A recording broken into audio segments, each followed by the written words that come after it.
All right, welcome back. Friday, September 20th, 2019. We got a full day of baseball games. We can take a peek at the college football games later today as well.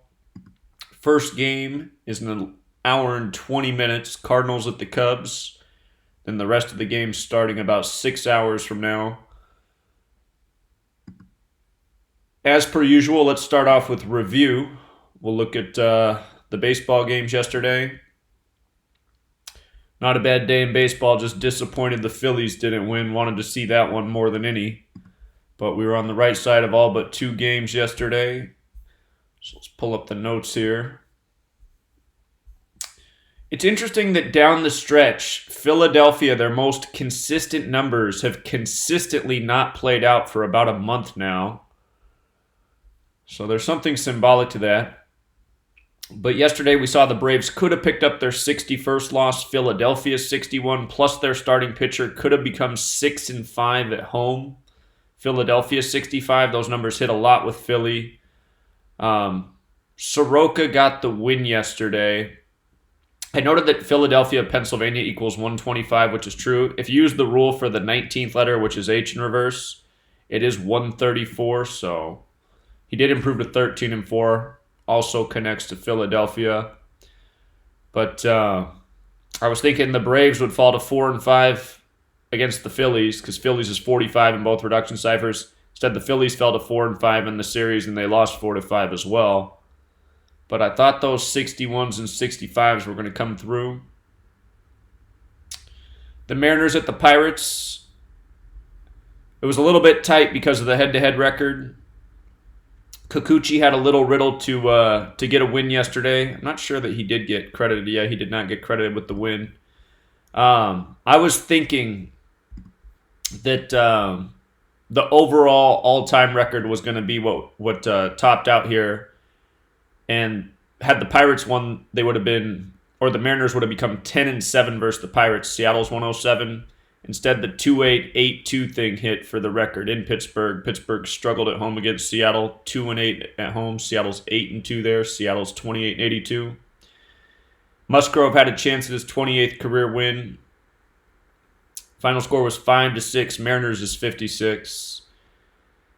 So, lean the wrong way on that one. Giants at Red Sox, we thought the best riddle here was with Rodriguez, who could pick up his 50th career win. San Francisco in 50. So consistent. Again, when there's riddles that go all ways, you want to find the number that just comes up again and again for a certain team. San Francisco in 50. Big number. So Rodriguez did get his 50th career win. The Brewers and Padres, it made more sense if the Brewers won. The head-to-head record was going to be 73-79. San Diego Padres 79, Milwaukee Brewers 73. So often when a series concludes, it concludes on numbers that are symbolic to the teams. By the Padres losing, they became 4-3 versus the Brewers. San Diego's 43. We pointed out if the Padres lost, they'd pick up their 84th loss and go into the Arizona series on those 84 losses. Arizona's 84. A lot of teams do that. The Brewers got their 83rd win of the season. San Diego Padres 83, so that game looked good. Lucchesi, you can make an argument for either way. And Lyles was going for his 43rd career win. I think, or actually he didn't get credited with that. So, but had he gotten the 43rd, San Diego is 43. That would have been one more thing there. So things looked pretty good for the Brewers yesterday. They got it done. We talked about the Yankees clinching on the 31 date yesterday. 31 date numerology. Clinch equals 31. Angels 31. I hear the phone ringing in the background. Hold on one second.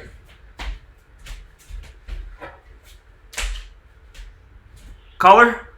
Hey, what's up, Zach? Hey, what's up? I just wanted to point out one thing about yesterday on the, what's it called, Red Sox and Giants game. Okay. Bumgarner went to 9-9. Yep. Boston MA equals 99. Boston MA is 99. I didn't know that. That's a good one. Yeah, Boston and Massachusetts abbreviated. Sure, like an envelope, right? Yeah. Yeah, that's what I have to do. I have some notes for today's game once you get to those. But yeah. Okay. Point that out. Well, if you want to throw in your notes for today's games, now's okay. Okay, let's see. Well, I have a upset. Well, Angels. I I saw something for the Angels today too. So what'd you see? Okay, so Greinke's the 6-1, and he plays Seattle Mariners next. Seattle Mariners equals 62. Okay. Also, Minute Maid Park is 155 where Stros play, and they're 153 right now. If they lose their next two, they can go 155. Okay. So that was interesting to me, and that was pretty much it for that game, I think. Okay. Anything else you want to share? Yeah, and then I think Miami has a chance to upset as well. Okay. What do you see with Miami? On the Nationals. That would also help Phillies too, what we've also been talking about. Right. Yeah. So Miami is 2-3 when their pitcher starts, Dugar, or that one rookie that's pitching today, Dugar, or however you say his name. They're 2-3 when he starts. So Nationals 33. He doesn't even have to win either. Sure, Miami just the team could. Yeah, that's a good observation. Yeah. And then Nationals pitchers 9-8, Miami 99. Mm-hmm. Plus today has that 23 date numerology. 23 is the 9th prime, so becoming 9-9 on this day could make some sense. Okay, yeah, that makes a lot of sense. And then I think Padres have a chance to sweep the Diamondbacks. Sweep the Diamondbacks. Okay. Because their division record is 33-37 right now. If they lose their next three to Pods, it's only a 3-game set. They'll be 33-40. Mm-hmm. You know, Phoenix AZ and Satanic is 433, and 433 is the 84th prime, Arizona 84. I'm gonna remember that if that happens. I don't usually use the Satanic cipher, but maybe there is something there. So yeah, that's interesting. Well, just because Arizona's 84 and 433 is the 84th prime, right? That makes sense. Mm-hmm. Yeah, and then maybe Tigers today. I don't know. Comerica Park is 2-11 and Zimmerman's 1-11, but that can work both ways. So. Right. I think the Tigers are going to split these next two games though to get the series record to 5-9. Comerica Park's 59 as well. So yeah, we'll look at all that more. But yeah, some great observations. Oh, yeah. I have one more thing. Sorry. Mariners are 29-40. What did you just say? That Mariners are 29-49 at home. 305 is the Miami area code. So yeah, I think they are going to split these next two. Yeah, good observation. All right. That's all I have right now. All right, great work. Keep it up. All right, take care. All right, so he saw some similar things to me. Some different observations, though, too, which are cool. But yeah, just going over yesterday's games. Angels, Yankees. The other big standout number was that Heaney could get his 26th career loss, and he did get that. Yankees in 26, a very broken record. Heaney fell to 4-6 on the season. Something I slept on yesterday was that yesterday was 19/9, like 199, the 46th prime. That number showed up big in the college football game. I should have thought about that before. We talked about how the green wave could improve to 4-6, and they did. We'll look at that here in a second. Caller? Hey, so I sent you an email to the Gematria Effect Sports with the breakdown of last night's Yankees game. Okay. So if you could pull it up, it would be like helpful because I know in the past when I've said things that were a little bit longer, you've mentioned that without the visual aid, it's kind of hard to follow. So I sent the email to make sure you had the visual aid. I got it up. Yep. All right, so let me pull it up on my end too. So right off the bat, the things we were looking at. And by the way, I watched like the whole game, so there's connections even to like the veteran of the game and the people that they've mentioned, as well as like home runs in the game, everything. So yesterday had the 31-day numerology. The thing that really stood out was clinch equals 31. We were talking about this because the Dodgers previously clinched on the 31-day numerology, and I believe yesterday the Braves clinched their division as well with the win over the Phillies. Okay. And so if you look at Tanaka, just the word Tanaka and clinch in all of the various ciphers, you'll notice the rule of Colel actually fits in with a lot of them too. You have things like 48 versus 49, which are ordinal, 74 versus 75 with Francis Bacon. And there's also like 12 and 21s versus 31 and 13s. And with Tanaka, he clinched the 27th consecutive season over 500 for the Yankees. That's interesting. Yeah, And so and yesterday left 103 days left in the year, the 27th prime. yeah, exactly. So and then this setup, we were talking about mirror numbers recently, and so the 54 is the 4 versus the 9 going on. So Toronto Blue Jays is their next opponent today. That it's 59, Blue Jays 95, and 23, and then they would be on 59 night wins tonight when they face off. Okay. And so this is also when they were going into last night. They hadn't lost 2 in a row since Oakland, and before that was against Toronto. So it would have been like basically a month since they dropped 2 in a row. So before the game as well, the Yes Network put out a tweet saying Yankees can clinch an AL East division title with their 100th win tonight, with tonight bolded in uppercase, and they used the eyes emoji. Uh-huh. Tonight is 39 and 33.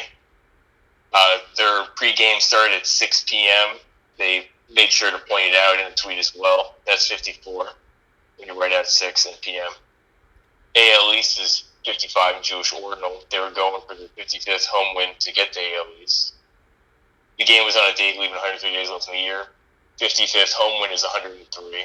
And Boone improved to 10-3 against the Angels head-to-head since he became manager in 2018. The Yankees' magic number was 1. Going into the game, that is 103 single production.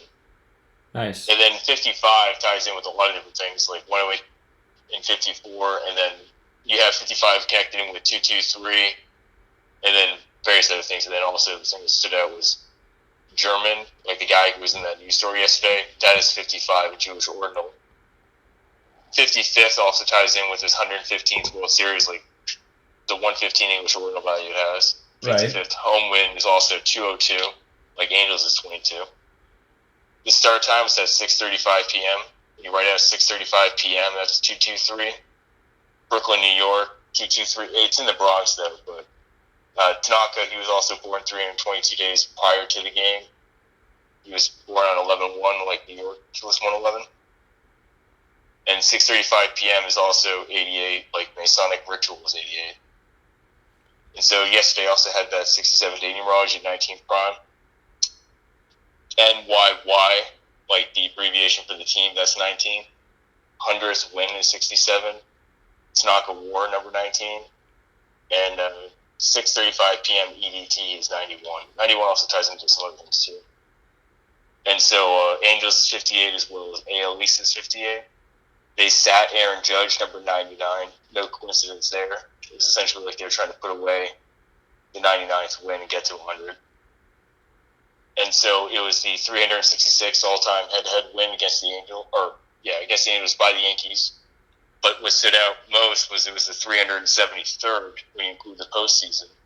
That's the 74th prime. Uh-huh. And New York Yankees is 74. And it was the 209th all-time home win against the Angels, including playoffs, and it was on the 29-day numerology. And this also ties into the German story. But to revisit back that 74th prime, with the usual Masonic, Gematria 100, that stood out especially. Those all equal 74, and Tanaka came into the game with 74 career wins and improved to 75. A reflection of 57. 115th World Series, when you include the numbers, that's 74 as well. Uh-huh. This game was even connected to Skaggs. Yeah, that's a good catch. I see that. Yeah, 2 months, 6 days since Skaggs' birthday. Yankees is 26. It was 80 days since Skaggs died. Yankees equals 80. And the guy who hit the first home run, LeMahieu, he had the same birthday as Skaggs, 7/13. That's last night he hit the home run? Yeah, 3-0 in the second. Yeah, that's a great connection right there. And so there was all these 73 and 37 connections going on as well. So World Series is 73 in Jewish production. Bronx is 73. And we all kind of assume they're going to be facing off against the Dodgers. But Los Angeles is 37, and I think Yankees is also 37, unless I'm wrong. And then it was the 37th win for Tanaka, if you view it as 5 days rest. He was pulled from his previous spot to make sure he would be lined up to pitch Game 1 to ALDS. That's why he pitched last night as well. But if it was 6 days, it was also his 19th win. So either way, it was connected. And then when German was suspended, they signed number 73 to replace his spot on the roster. King equals 67, like the reduction or the numerology. And then whenever they identify these people, they always put RHB or LHB, things like that. So RHB Michael King is 74 in Jewish corruption. And then when you write it out with the number, it's 144. And it was the 39th game for Romine catching Tanaka. He had the lowest ERA of any of these catchers that Tanaka has been with. And there's another 73 because he had only 73 earned runs allowed. At 27 there with 207 hits allowed, 55 doubles, 27 home runs, 223 strikeouts, and a 390 slugging. And then in terms of the lineup, why they chose certain people, so Stanton, he had missed 73 games prior to the Angels game last night, or 2 days ago. Gio Urshela was on 73 RBIs entering the game last night. G.D. Gregorius had 73 hits. And Cameron Maimon had played 73 games. And by the way, during the game, Yes Network was showing all these stats with the 73 highlighted. And Los Angeles Dodgers is 73. Yeah. Mm-hmm. And this ties in even to the length of the season if it ends in Game 6 of the World Series. Mm-hmm. So other numbers that stood out was 49. Clinch and Yankee Stadium both equal 49. And this gets into the people they featured and the veteran and just like a random individual on the Yes Network they started talking about later in the game, which made no sense for them to bring up except for the numbers. Sure. And so to tie in with why the Angels won the day prior, it was in part due to a couple of things. So one, there's that Hebrew day numerology of 167 and the English ordinal connection to Los Angeles Angels also equaling 167, which has been a pattern that I've brought up in the past. And like today, it's 169. And I think Detroit Tigers and Chicago White Sox are both 169. Okay. So it's no coincidence that those two teams are playing each other on this day. But that was also synced up because with the loss and win correspondingly in terms of the Rays and the Angels yesterday, that allowed the Yankees to have this day where both the Astros and the Rays had the day off, set it up where the only scenario that could go on during this game was that if they won, they'd clinch it, and nothing else could factor into it. Sure. So it was totally just part of the story to set it up, so more focus would be on the Yankees. Mm-hmm. And yesterday also had that 47-day numerology, and the home record reduction for the Yankees became 105 because it was 55 and 23 at the end. 47 is 15th spot. It was also that 59th night win against the Los Angeles Angels, 59. They improved to 18 and 12 against the AL West with the win last night. That's a 9-3 reduction. And then that 47 and 29 day numerology is also coincide with Clinch because Clinch is 47 and 29 in the Jewish side of theirs. And then to tie in with German, so he was placed on administrative leave. That equals 209. And it was the 209th all-time home win against the Angels on the 29-day numerology. Clinch equals 83 as well in Jewish. Administrative leave is also 83. It's about domestic violence. That is 173 and 74. And 173, there's another 7-3 connection going on. And with it as well, you have Venus connections. Because domestic violence policy is 118 single reduction and 243 in Jewish ordinal. And then Venus is the 81, 18, 54. And we're seeing 54 all over this game.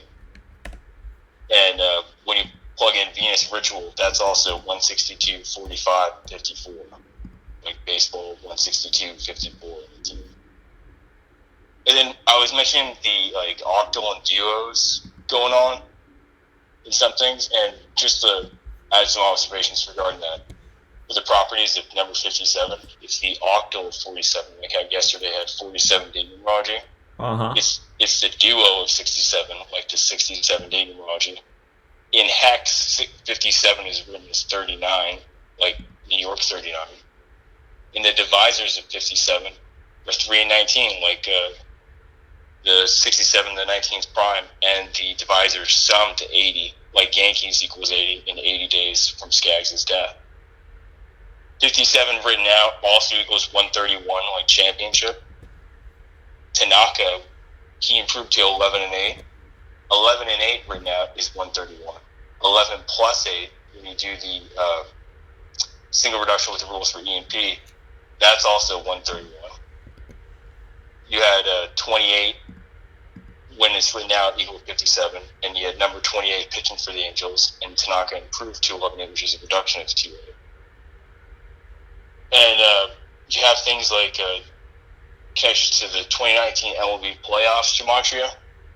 If you plug in 2019 MLB playoffs, you'll see there's like a 65, a 58, 74, a 182. So just to say it as a sentence, it's the connections rather. So New York Yankees equals 65 can clinch a spot in 67 day numerology against the Angels equals 58 to set up a possible shot at winning. The 115th World Series equals 182. And the 74th prime head-to-head win against the Angels. And so when you take that sentence and you look at all the numbers for the Gematria of 2019 MLB playoffs, all of those numbers are in there. Every single one. And MLB playoffs is also 55 and 118, like how we saw the 55th home win and the 11-8 record for Tanaka. Major League playoffs is 100 and 118, as well as 108. And what stood out was the 467 reversal win, which is the 91st prime, which ties in with the 6:35 p.m. EDT start time, which is 91 reversal win as well. And the game was on the 19th, with a day numerology of the 19th prime, was the Los Angeles 1-9, Yankees 1-9, NYY 19 thing. And with the win, they improved to that 1-9 reduction record of 154. And when you think about the greater context of the season, it's the 150th anniversary of professional baseball. 150th anniversary of professional baseball is 161. New York Yankees is 191. So the whole 6-9 thing that they've been doing ties right in with that as well. And then 150th anniversary is 180, which with the rule of Colel, or to view it almost sarcastically, in context with the Dodgers equals 181. It's like the Dodgers are one off. And that's why this year it's like they're going to get so close, get to that last possible moment and then blow it kind of thing. And beyond that, so for the season length, so they opened up, in terms of the Yankees, on 3/28. I believe that was against the Orioles. And then if it ended in Game 6 of the World Series on 10/29, that's a date that when you reduce to 29, it would be like 111 and tie into New York 111. And 10/29 also has 78 date numerology, like New York 78.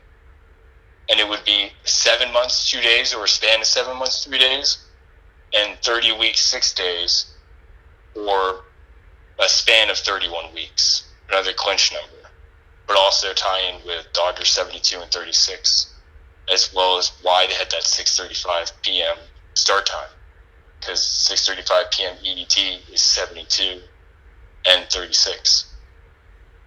And so when they had that veteran of the game, his name was Alfonso Feiss, and that's 67, 115, 49, 59, 59 like Los Angeles Angels 59. And his name is also 367 in Jewish, which is the 73rd prime, another 73. And when they brought up the Yes Network woman, she was aged 86, born 10/28, from Connecticut, but they made a point to say that she was originally from Cooperstown. Okay. Huh. And her name, Agnes Santoro, is 67, 59, and 49. Like Clinch and Yankee Stadium, 49. Both of these people with the same gematria connections. And then, yeah, so for just like in-game stuff, Tanaka, he went after he got his top of the fifth inning done to 1,001 and 1/3 innings completed, which is like 111. Because when you write 1/3, you put .1. And then LeMahieu, when he got his 25th home run, that was his 97th RBI. And Tanaka entered that bottom second when LeMahieu got the homer, having thrown 25 pitches. Perfect. And so they started the top third on 26, and LeMahieu wears number 26. That makes sense. And when Garner got his 26th home run, he got it on his 62nd pitch, and the exit velocity, to show you how fake it is, was 100.9, like the record reduction, 154. And that also is another, like the 109 connection to Los Angeles Yankees. Mm-hmm. And it was the 290th home run for the Yankees. And it was funny, too, because Garner had played 133 games for the Yankees this year. Like, how that all ties in with government. And other things to note, so, like, Tanaka got a strikeout in his 65th pitch. The New York Yankees 65 connection. Right. Heaney for the Angels, he pitched 5 innings and allowed 5 hits and finished with a 4.9 ERA, another 49 clinch Yankee Stadium connection. And Los Angeles is 55. Yeah, and he left with 90 pitches and 56 strikes, like 9-11. And then I just put at the very end of it, there is this random number that was like a I don't know what you would call like a scam thing that was auto-blocked by my phone, but the number for it was from New York City. And when they called me, it was at 2 p.m., which is a 27 reduction. And the value, when you take the area code 718, that's the same area code of New York City as well as the area code that the Yankees themselves use for their FAQ number. And when you think about the reduction of the number without the area code is 39, like New York's 39. And so the number itself, I believe, also fully reduces to 55, which was another tie-in with the 55 going on with the game. Sure. And so when you write out New York City, New York, that's 269. 269 is the 57th prime. And so when you actually look at the area code, when it was added to the Bronx, to 919, it was 27 years and 81 days. And it was added on July 1st, 92. July 1st, like the day Skaggs died. Yeah, it's interesting. Yeah, so there's the little decode. Sorry I take up so much time, but it was such a mega ritual that I had to put it together and email it to you, so it didn't seem so ridiculous to kind of just read this off. Sure. And so we've been talking about the Yankees and Dodgers since July 13th, and both of them clinched on 31 date numerology, which is interesting to think about. The 11th prime, New York, the 11th state. They're both originally New York teams, so...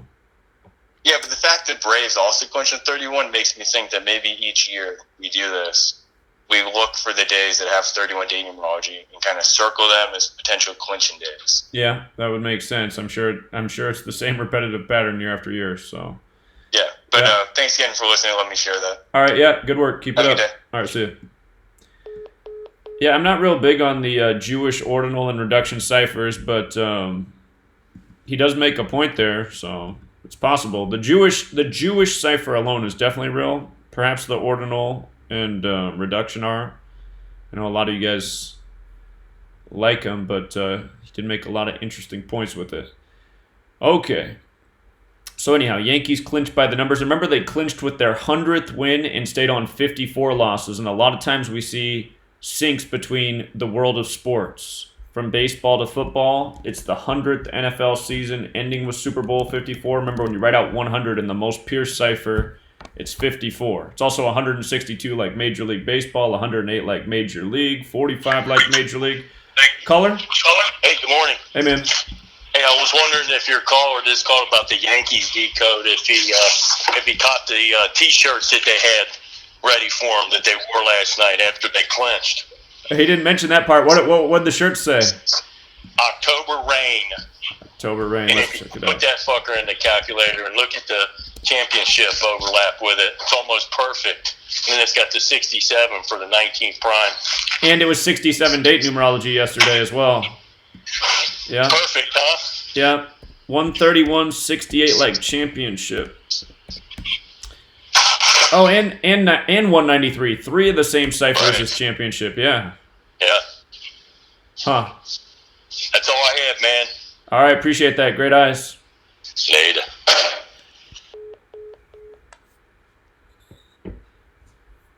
Okay.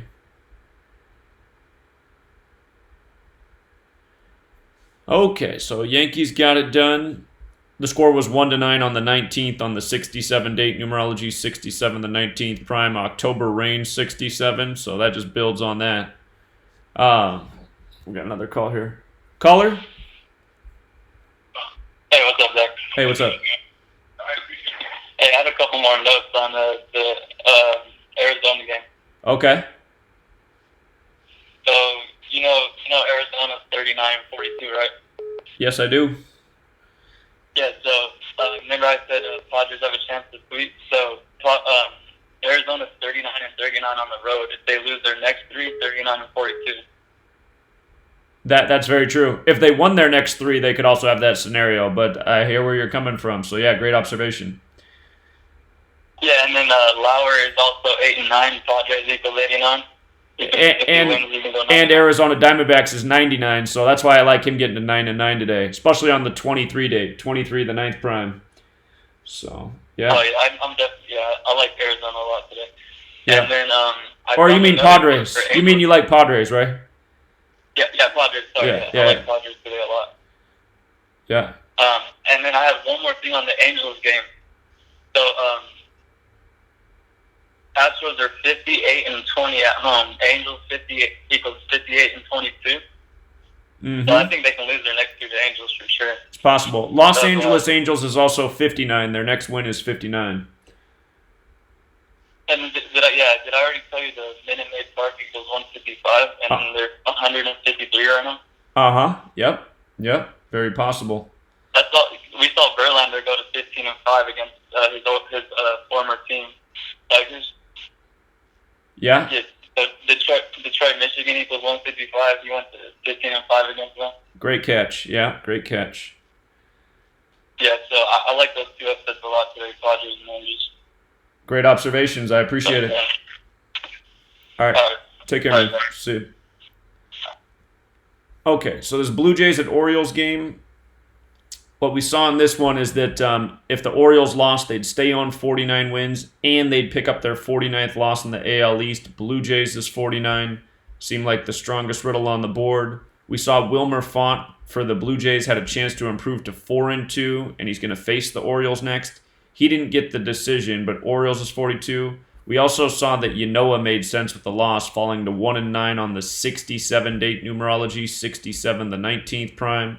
Yanoa did get the decision. Font might become 4-2 in his next start. Yanoa also became 3-6 in the second half versus Toronto. Toronto 36. The Indians and Tigers. Hold on, we got another caller here. Caller? Hey, good morning. Good morning. How you doing? So one thing on that Mariners game yesterday, I was able to get in on a live bet when the score was 4-4. Like Seattle 44 and how 19. And what wasn't it that the Pirates could pick up their 44th home loss yesterday? Yeah, but I was like kind of staying away from both those games because I wasn't sure either way. But once I saw that 44, I jumped on it right away, and that was a pretty good payout for me. It was I think it was like plus 240 on the money line, but it was stressful because they kept tying the game. Like it was 5-4, and then it was 5-5, and then they went into extra innings, and then they won with 6-5. Well, that was a good call. So you saw the 44 clue, and you said that must be where it's going, the 44th loss. Yeah, and it was the 19th. And Seattle was 19-44. That's so, true. I mean, it was just like clear to me. I was like, I got to get on this. That's true. Yeah. But one thing I wanted to bring up, I don't know. This could be. I always look for patterns. This could be kind of crazy. I don't know. Maybe I'm just like seeing things that aren't true. But if you look at the standings and you go to the advanced standings and you look at the AL versus National League records, there's a lot of 128s and 911s. So a lot of the teams are going 12-8 or 8-12 or 9-11 or 11-9. I don't know if that has anything to do with anything with the season, but what I did see was Washington has a chance to lose 3 and get to 11-9, and they play the Indians the last series of the season, and the Indians are 6-8. So if the Indians won all the rest of their interleague games, they would be 12-8. Wow, they have that many left against the National League? That's interesting. Yeah, so they play the Phillies starting today. They have a 3-game series with the Phillies, so then that would mean that they would have to sweep the Phillies and then sweep the Nationals. So that's just something to keep an eye on there. And then also Kansas City has a few games left, I think. And but yeah, I don't know. It's just a pattern that I see. I don't know if it means anything or not, but well, that whole AL West, the entire AL West is either 11-9, 9-11, or 12-8, which is interesting. Yeah. So just thought that was interesting, so I thought I'd point that out and throw that out there to you. Yeah, that is interesting. All right, man. All right, appreciate it. Thanks. All right, let's see. Just got a bunch of text messages from a person I know. He doesn't call in, but he listens. The Cardinals and Cubs start in 25 minutes. He says, can you do that game soon? Yeah, can. I'll finish the review and then we'll look at that game. So anyway, Indians picked up the 47th win on the 47 date numerology. Indians equals 47. They got their 90th win going into the Phillies series. Phillies 90. And Clevenger had some good numbers for the W yesterday, which he did get. The Cardinals at the Cubs, we saw that if the Cardinals won, it would be their first win in Chicago this year, and it would make the Cubs 6-1 at home. St. Louis Cardinals 61 the 18th prime, Cubs 18, and the Cardinals became 6-7 versus the Cubs this year on the 67 date numerology. Again, those head-to-head records are very strong when they're in the division. Flaherty also had a chance to improve to 19-19 on that Super 19 date, which was yesterday. And Hendricks also had the chance at the 19th loss. So Cardinals got it done. And then Royals and Twins, we saw that the strongest riddle was the 103 thing. Kansas City Royals equals 103. Twins became 10-3 versus the Royals on the day, leaving 103 days left in the year. The upset narrative was that the Twins could have fallen to 5-2 at home versus Minnesota, a number that does hit a lot in Minnesota, but like we said yesterday, on this 103 day, it just seems that is the ritual that'll probably beat the 52, which typically comes through. So it was a good day in baseball. Started off a little slow. In college football, there was a winning clue on the board. I thought I had the notes at the bottom of this. Oh, I didn't copy it.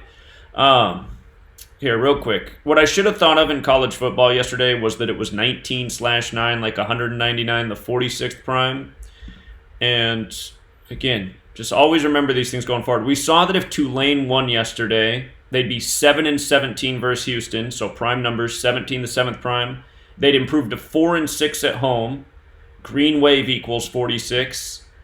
And I guess I did, or maybe I think I added this in this morning I was looking at. I didn't have that in there yesterday. But I did point out that Green wave was 46. Houston, Texas was 46. So, I mean, all that looked promising in the head-to-head. But it was also 19/9, like 199, the 46th prime. And should have been on that. Should have made that point yesterday. So, and I think Houston went down with 31 points, didn't they? Houston equals 31, number that always shows up with Houston. And I made the point earlier this year that for whatever reason, Houston plays a lot on Thursday. So that was that. And then in the NFL, Thursday Night Football got me again. I wanted to go with the over, even though the game was sloppy because the majority of the public money was on the under. Sometimes they do let the public win. But if you watch the game, a lot of bizarre play calling, not kicking field goals where coaches would kick field goals 99 out of 100 times. And it's because they wanted this score of 20-7. 27 combined points on the day leaving 103 days left in the year. 103, the 27th prime. It was 103 days after the death of Andrew Jackson. Jacksonville named after Andrew Jackson. He became a Mason in Tennessee. Caller? Yeah, Zach, I won't take much of your time. This morning I was watching Major League Baseball Network, and when the Yankees won the pennant, they were wearing shirts that said October Rain in capital letters. I thought that was kind of odd. Right. We talked about how that how those words sync up with yesterday's date numerology, and how they also sync up with the word championship. If you type in championship and you type in what's on the shirt, you'll see that in 3 of the 4 ciphers, it's the same. Right. Right. Okay. I didn't hear you said that. I'm sorry. No, it's okay. That's okay. I appreciate it. Okay. Well, All right. Thanks, man. later. See you. Yeah, I know not everybody's here the whole time, but yeah, those T-shirts were perfect for the date, and we saw that it was the perfect day to clinch too. And then the shirt encodes championship. So is that ALCS championship or is that World Series championship? You know, but October. Okay. So let's This game was tough, the way the riddles went back and forth. Caller phoned in yesterday. A few people phoned in. A few people were filling the Jaguars yesterday. In light of all of the Scottish Rite encoding, I should have thought about how Minshew went to Washington State University, the Cougars, because, of course, George Washington, the Scottish Rite Freemason. If you notice, the Washington, D.C. WNBA team won with 103 points on the day, leaving 103 days left in the year. So we saw there was this gigantic Scottish Rite ritual, and ended up being the Minshew show. So, and notice the difference of 13 points. TNF 13. The Titans are now 0-3 in Jacksonville on TNF. 0-3. The first 2 games they lost with 13 points. The third game they lost by a difference of 13. So the riddles are always there.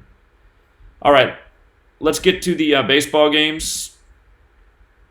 One gentleman, he wants to go in on this one. So let's get it zoomed in here.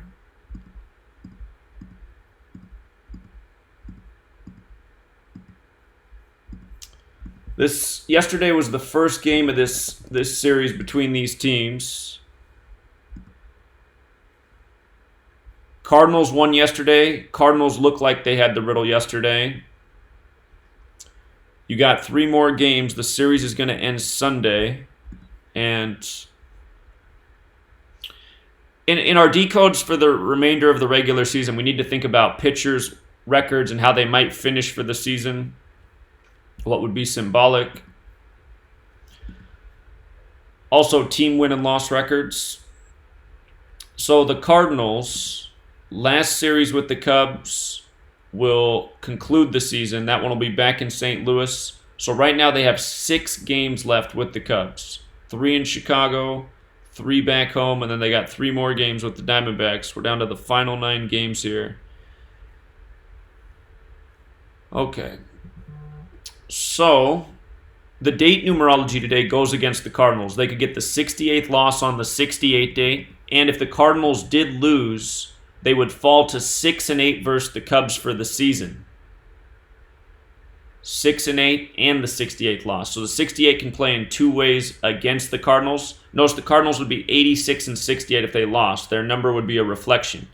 Cubs can also get the 83rd win on this 23 date numerology. 83 is the 23rd prime. Cubs can pick up 83rd win today on 23 date numerology. 83 23rd prime.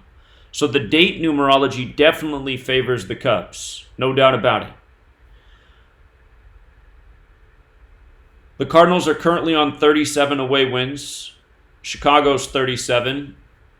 And they do play at Arizona next. If they won 2 between now and the end of this series, they'd go into Arizona on 39 away wins. Arizona, the land of 39. And if they put it on Arizona, they could win 3 there and get to 42. Arizona's 39-42. So the narrative that could favor the Cardinals today is through Waka. He's 6-7 for the season. Chicago is divided into 77 neighborhood areas. That number does show up a lot, but remember, 68 date numerology as well. So everything seems to be lining up with the 68. Cardinals can get the 68th loss. Waka can fall to 6-8, and the Cardinals can become 6-8 versus the Cubs. I mean, that's really hard to ignore. The pitcher, the team head-to-head, and the team total season losses all align through 68. And Waka has struggled against the Cubs and at Wrigley. He's 4-8 versus the Cubs, 1-4 at Wrigley. So there's that. This Alec Mills on the mound, he doesn't inspire a lot of confidence. But there's not a lot to go off of either. So I guess he's 1-1 for his career. He's 1-0 on the season. He's 1-1 at home. So hard to go off of him, but man, all those 68s there. Michael Wacha 6-8 with a loss. Cardinals 68th loss. Cardinals 6-8 versus the Cubs. I mean, if that's the wrong riddle, I'm just going to live with it. But I got to assume that's where today's game is going. Hold on, we got another text message from somebody. Okay. Well, somebody's going big on it. All right, good luck to you, man. He goes big on all games, but he wins a lot more than he loses. I don't want to jinx him. Okay, so the 68s make it look good for the Cubs. Plus, again, it is a good day for the 83rd win for the Cubs because you got 23 date numerology. The date numerology today is 68, 41, 23. 41 is the 13th prime, 23 is the 9th prime. So, I like the 68 riddle. And then in light of these teams having 6 more games against each other, gonna have to do some deeper thinking there where things could end. 6 more games. If they each won 3 more, it'd be 9-11. They could go a few different ways. Okay. But a whole lot of alignment around 68. Now, Phillies and Indians. Phillies, it's not looking good for the Phillies. They gotta win their games here. Yesterday was a big loss for them. The date numerology goes against the Phillies today. The Indians could get their 48th home win on the 48 date numerology. Cleveland's 48. The Indians are on 90 wins, however. If they lost throughout the series, they could stay on 90 versus the Phillies. Phillies is 90. Phillies come in with 78 wins. Cleveland 78. Should have thought about that more yesterday. Phillies are on 78 wins. We just saw that number come up big with Baker Mayfield. So, the Indians are 6-10 versus the Phillies all time. Philadelphia Phillies is 106. Phillies, if you do use the rule in Francis Bacon, like the caller pointed out the other day, is 116. The Phillies could become 11-6 in the series. The Indians are 5-3 at home all time. 5-3 at home all time. Cleveland went 0-3 versus Philadelphia in 2016. So,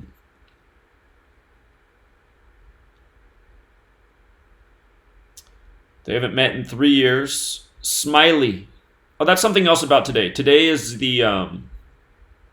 the 263rd day of the year, which is the 56th prime. Today leaves 102 days remaining in the year. And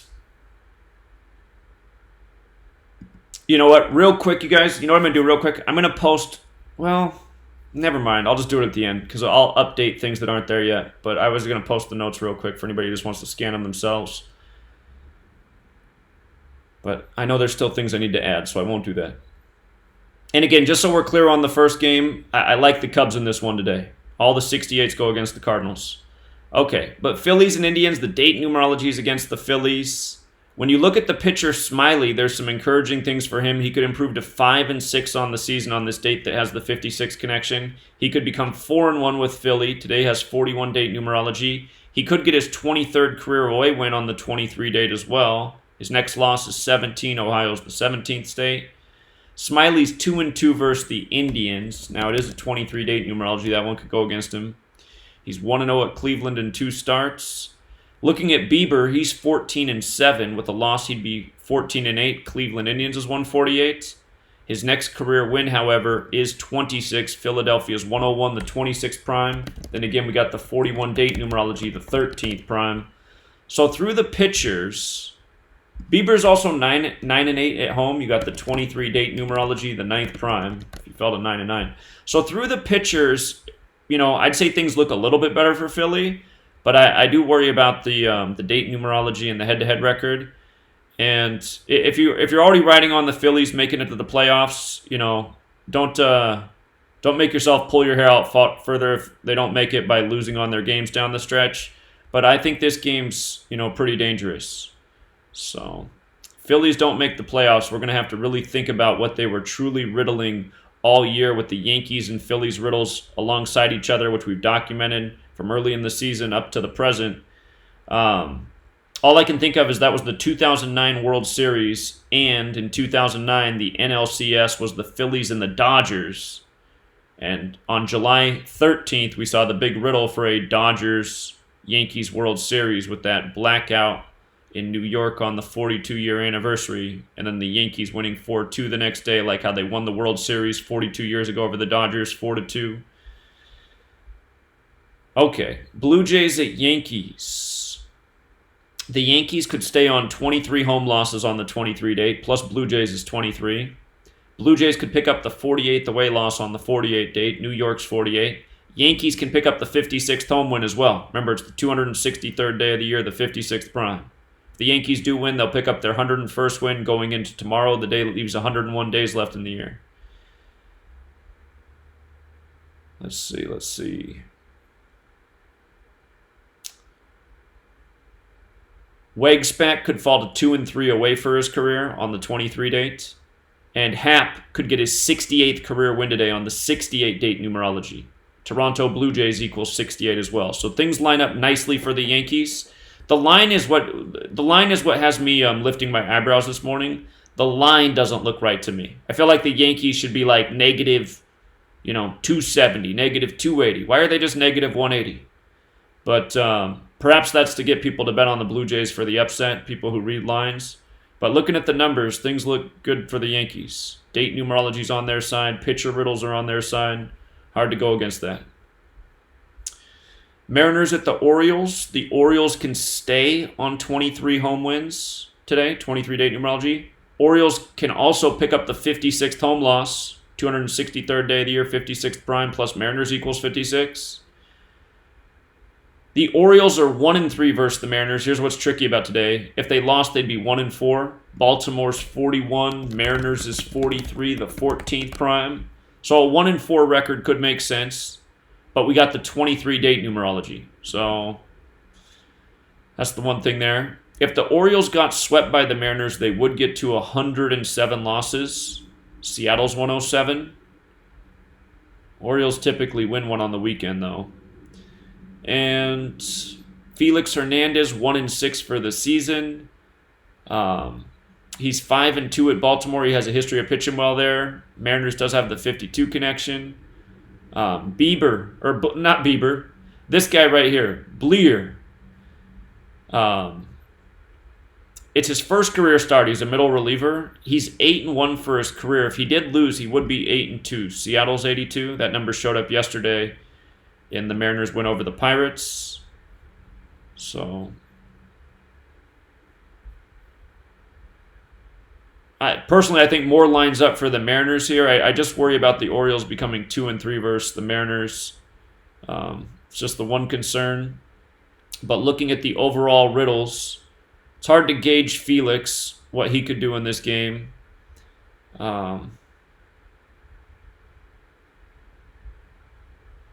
I guess 56 date connection. Maryland equals 47. Yeah, it's hard to read it through Felix Hernandez. But I'd say a few more riddles there for the Mariners and the Orioles. The Red Sox at the Rays. Today leaves 102 days left in the year. The Rays are on 102 home losses versus Boston. They could stay on that today, possible. The Rays are 9-6 versus Boston this year. This is where things get conflicted. Tampa Bay equals 79. So if the Rays lost, Boston would be 7-9 versus the Rays this year. Tampa Bay 79, which is the 22nd prime number. Boston's 22. The Rays are 1-5 at home this year versus the Red Sox.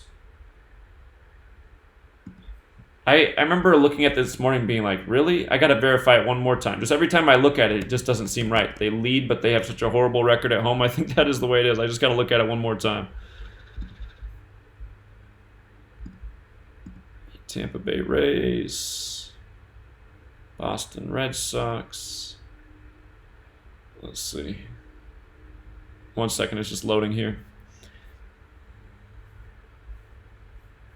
All right, so the Rays do lead 9-6, and at home they started off 0-3, and then they lost 2 more. They were 0-5 at one point, and then they became 1-5. Remember, Tampa Bay's 47, the 15th prime, like 1-5. So they won the last one there. The question is, do they improve to 2-5 today because Tampa Bay is also 25, or do they fall to 1-6 because Boston Red Sox is 53, the 16th prime? You know, you have arguments both ways. I want to let the fact that this is the day leaving 102 days left in the year being the tiebreaker, but I know that things don't always work out that way. If the Red Sox lose 2 in this series, they will get to 74 losses. It's a 4-game series, though, so that would be splitting the series. Tampa Bay Rays is 74. If they split the series, the Rays would be 3-7 at home. Sure about that. They'd be 11-8 for the year. The Rays, if they split the series, the Red Sox would also get to 33 away losses. Tampa Bay's 137, the 33rd prime. So I think there is a strong chance of a split here. Porcello, he for his stats. Well, I guess I should mention this. Tampa Bay Rays equals 43, the 14th prime. He could get his 14th win of the season. He's 67-50 in the second half. He could get his 68th win on the 68th date. Charlie Morton, his next season win is 16. Boston Red Sox is 53, the 16th prime. And Morton is 5-1 versus the Red Sox for his career. If he lost, he'd be 5-2. Tampa Bay Rays does have that 52 connection. So I think that game's a little bit close for comfort. So I'll take calls at the end when we finish through this, but can't say I'm crazy about that game. The White Sox at the Tigers. The White Sox could pick up the 48th away loss today on the 48 date numerology. They come into the series 4-8. White Sox equals 48. Well, I read that the Tigers are 4-8 versus the White Sox this year. And let's not forget the Tigers equals 84. So White Sox are 8-4 versus the Tigers. Tigers are 4-8 versus the White Sox. If they split today and tomorrow, they'll get to 5-9. Comerica Park's 59. I think that's very possible. The Tigers are 3-4 versus the White Sox at home this year. If they won, they'd be 4-4. Detroit does equal 44 where the game's at. Chicago, however, is 35-44. So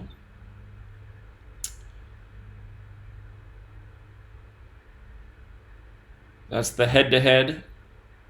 If the White Sox win 2 out of 3, they will get to 33 away wins. Tigers equals 33. And if the Tigers only won 1, they'd have 46 wins on the season. Chicago is 46. Dylan Cease, he's 3-7 for the year. He's 1-3 away. If he won, he'd be 2-3 away on the 23-date numerology. Detroit Tigers is 83, the 23rd prime. Detroit, Michigan also equals 83. Detroit's on the 83rd meridian, so 83 and 23. They're numbers in that town.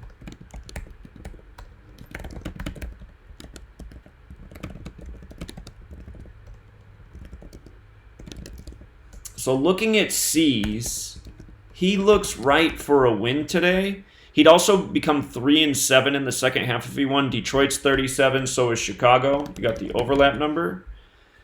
So, looking at C's, things look good, but I'm still having trouble. These are division teams, and so often the division records they come through. So if the Tigers won today, they'd be 4-4, and Detroit's 44. That's really hard to ignore. Chicago is 35, but the game's not in Chicago. So, and Culler was right what he pointed out about Zimmerman. If Zimmerman won today, he would improve to 2-11, and Comerica Park is 2-11. So that's something else to think about. And let's see. He has 46 home losses. He could stay on that against Chicago. Chicago's 46, so is Michigan.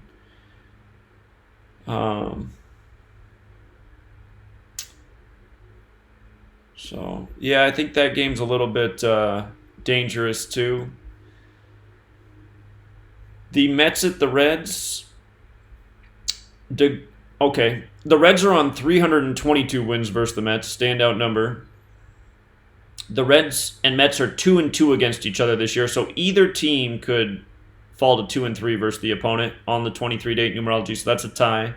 I noticed DeGrom, though, if DeGrom lost, he would be 9-9 for the season on the 23-date. 23 is the 9th prime.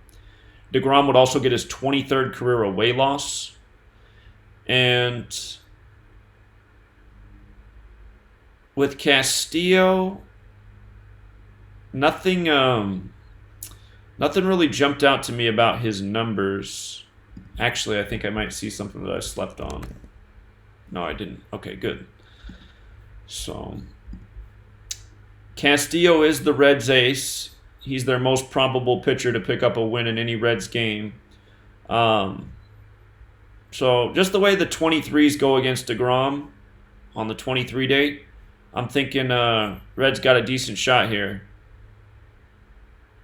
Let me see who DeGrom faces next as well. I think I did that. Mets. 1, 2, 3, 4, 5. So he'll face Miami next, and Miami's also 99.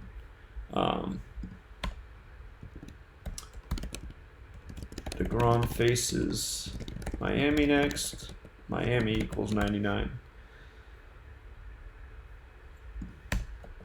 Devil's Advocate narrative. Marlins 49. Who he faces next? He's on 49 career losses.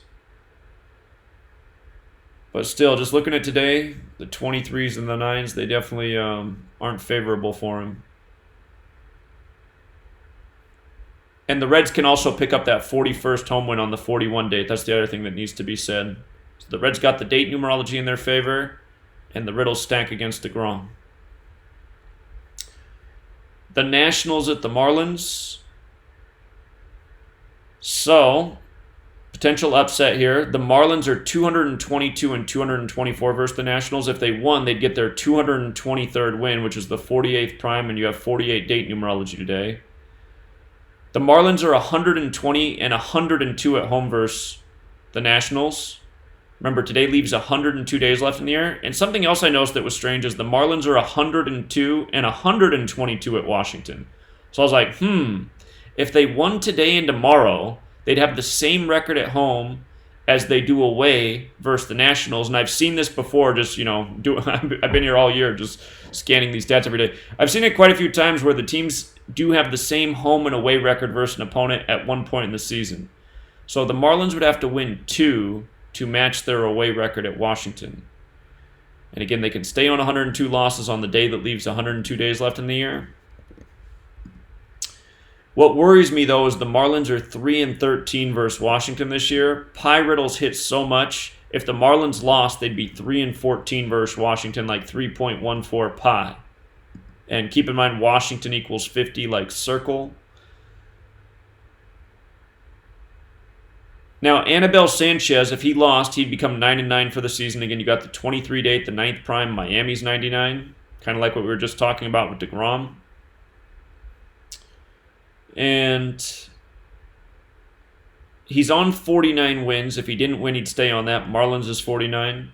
His next loss is 56. Or this is in the second half, His stats in the second half of the season. His next loss is 56. Again, 263rd day, the 56th prime.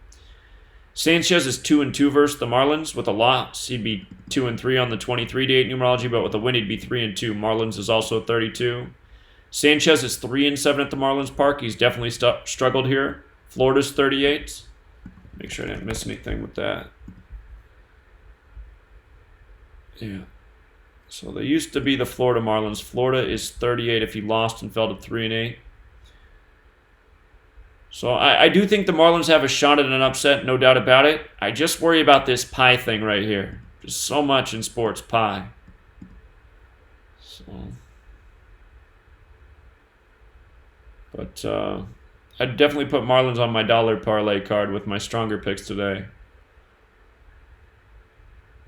Okay, Giants at Braves. This could be an upset. If Tyler Beede won, he'd be 6-9. Atlanta's 69, and if Fulty Newix lost, he'd be 7-6. San Francisco's 76. We just saw the Giants beat Boston 7-6 the other day. I think that was the game Bruce Bochy got his 2,000th win.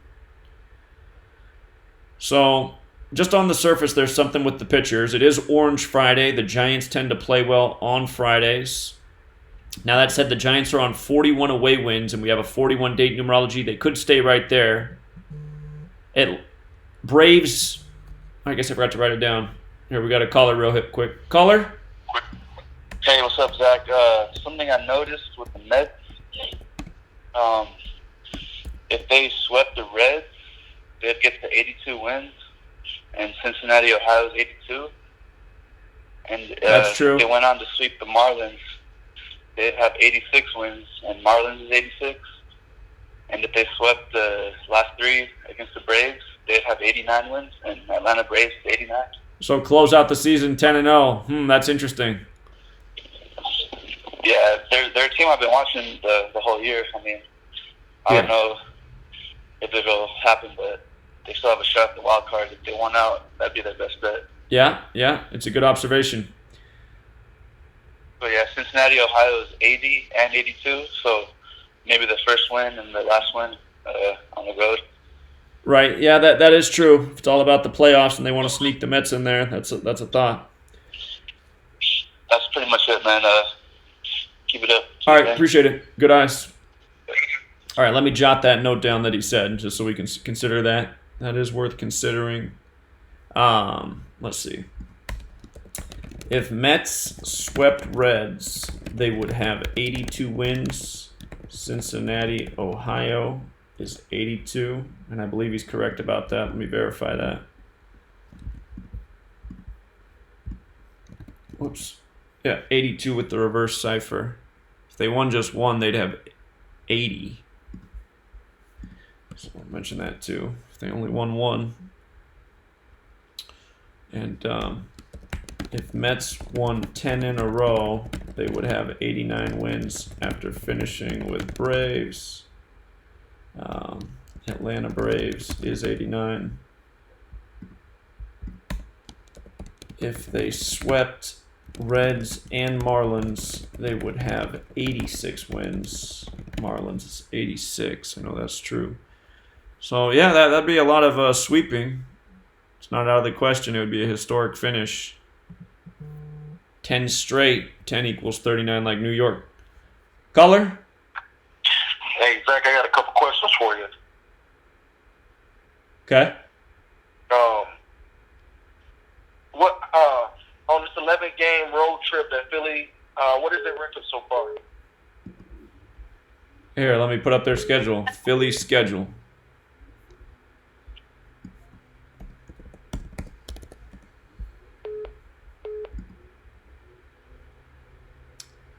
Okay, let's see. So, they're 2-1 so far. They just went 2-1 at the Braves. And then So, let me ask you this, Zach. I mentioned it earlier. You don't think that 10-1 can happen? well, they'd have to win 8 straight. They'd have to sweep the Indians and win all 5 against the Nationals, and then they would be 10-1 away. You think that's far-fetched, or? Well, it's definitely possible. I mean, they've dropped riddles for the Phillies all year. It feels like they're supposed to be there on October 1st for that wild card game. It's going to have to go like that, though. They're going to have to win 8 straight. So, I'm looking at the Marlins game, which starts on the Jesuit Order's birthday, September 27th, and I'm just thinking about that date. So that'll be a date with 75 numerology. Let's see. Their season ends on a date with 3877 numerology against the Marlins. The day leaving 93 days left in the year. I mean, it is possible. So through the pitchers, it looks good for the Phillies today. The date numerology goes against them, but the pitcher riddle looks good. Yeah. So. Well, they're playing 3 televised games, man. I'm not gonna say nothing else. I'm just gonna throw it out there. They play on ESPN, FS1. They play on ESPN again on Sunday. So they got 3 televised games in a row. Well, if they won all 3 at the Indians, they'd be 38-38 away. They'd improve to 500. So. And if they beat, then the series ends on Sunday, right? Right. Prophecy 38. Yeah, that's true. That's true. So, yeah. Yeah, good observation. Yeah, that's all. I'm not gonna make no pick or nothing. I'm just throwing it out there. And then just to refresh your memory, remember I told you about the Jalen Ramsey riddle yesterday. He got his 19th win on the Super 19 date, and his name was 67, the 19th prime. So I'm wondering if he goes to. 19. I think he might get traded to either Kansas City or the Saints, because Kansas City's 67 and Saints is 19. So I'm watching to see what happens there. Well, and then and I agree with you. But listen, Zach, if that happens, don't forget this: Kansas City 32, Chiefs 32. He's 19 and 32. Then, if he don't get traded, Colorado, Denver equals 32. So he walked in with 32 losses. That's what I was trying to show you. Oh, for his next game, who the Jaguars are supposed to play? Yeah, they play Denver. Denver equals 67 too. Yeah. Yeah. See how that works. That's why I ain't saying nothing. I just throw it out there now. Just It was a good observation. I just never gone off win-loss records for anyone other than quarterbacks. Yeah, and I think, Zach, I'm gonna give you another hint. I think we need to write Antonio Brown wins-loss records too. Yeah, that's probably a good idea. So yeah, could be a new thing to keep track of. Yep, and one last thing I want to mention, then I'll let you go. I'm feeling the same riddle, Zach, as this Aisha Curry shit. You know Larry Johnson, right? You did a post on him already? Uh-huh. Yeah, so it's the same thing, Zach. Like, he's going talking about his rig. Remember Aisha Curry, same shit, and they make the finals. So it's like it's all synced up.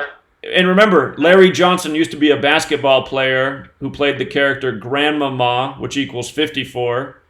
And now you got Larry Johnson, the football player, talking about how they're dressing up men as women in the sports leagues. Yeah. So it's like he played for the Kansas City Chiefs too. So it's like, you know what I mean? They're giving us clues, just like Aisha Curry. Remember, with saying she wanted to date somebody else and stuff like that. So. Right. Yeah, that's true. Yep. Good points. Yeah. And and then are you seeing that they're showing the NFL 100 symbol, black and gold? Are you noticing that? I seen the red, white, and blue one, black and gold too. And then the other one, it's only 2 of them. It's black and gold and red, white, and blue. So I'm thinking, is that Patriots Saints in our face as an alternative team? This one's more black and silver. Black and gold. Yeah. All right, I gotta look for it. I haven't seen it yet. And then Alvin Kamara, I keep seeing people comment on that. I don't know if you touched on it. They asked Alvin Kamara, can he still make the playoffs? And then he is Fleur de Lis still on my helmet? Is what? Have you seen? Here, I'm gonna pull it up. Fleur de I forgot what it's called. But they, the Saints symbol, the fleur de lis, however you say it. Yeah. They asked him that, and then he said, "Is that whatever that is?" He said, "That's still on my helmet." Yeah. What did they ask him though that he responded with that? Here, you got to look it up, Zach, so I get it right. And this is perfect. You might want to. I know you want to get off. I don't want to get you off subject, man, but it's like why it's on my mind. Alvin Kamara comment about Super Bowl. Super Bowl. He was like, they was like, see, it's on national news too. It says Alvin Kamara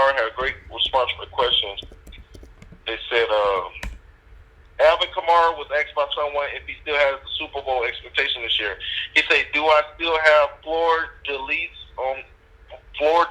on my helmet. Right. That's what. Mm-hmm. Uh-huh. Yeah. So that's big. You know that Catholic shit you always talk about. Uh-huh. So, yeah. Yeah. Yeah. So you might want to. I don't know if you want to look into that later while you flown or mess up your baseball Decode. So. All right. Yeah, I'll check it out.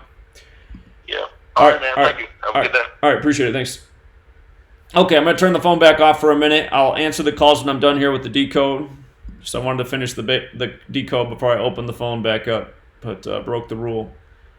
Okay, so this Nationals at Marlins game anyway. Sanchez could fall to 9-9 for the season. Miami is 99. Again, 23 date numerology, the 9th prime. If the Marlins won, they'd stay on those 102 losses at home versus the Nationals on the day, leaving 102 days left in the year. There's some things that look promising there for a Marlins upset that would help out the Phillies. It's just the pie thing. Ugh. I hate that they can become 3-14 versus the Nationals this year. So,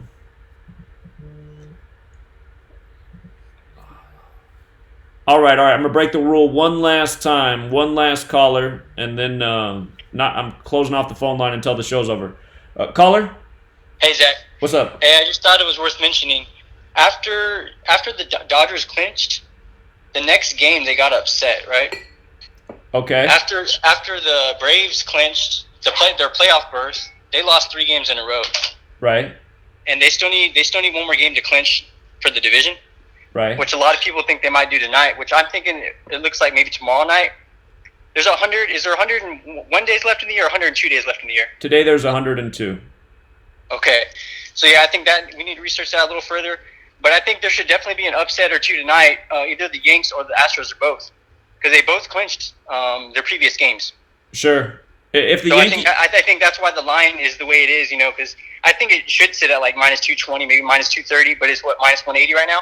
The line is weird. If the Yankees didn't win today, I pointed out that tomorrow leaves 101 days left in the year. 101 is the 26th prime. Yankees is 26. It could be symbolic to get that 101st win tomorrow.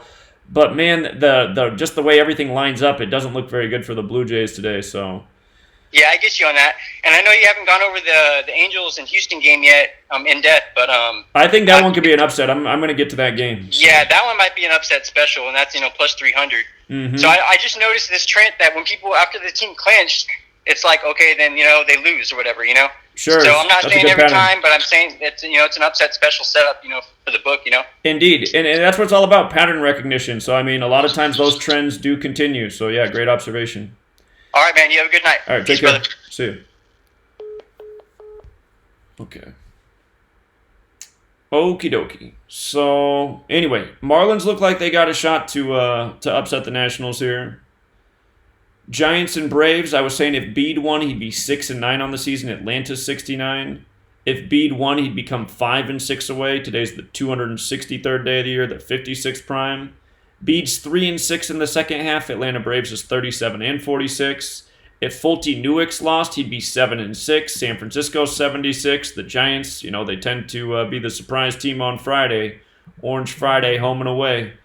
Fulte Newix can also get his 41st loss on the 41 date numerology. Caller? Hey, I was just calling in to let you know. I was seeing that they subbed in Jose Quintana for Alec Mills. I just wanted to know if that is true or not. Which game is that? It's the first game. That's the Cubs game. I was reading saying that I was about to place a bet, and it said that Jose Quintana might be pitching. So, Well, I'm guessing this Alec Mills is just going to pitch an inning, so maybe Quintana's right after him.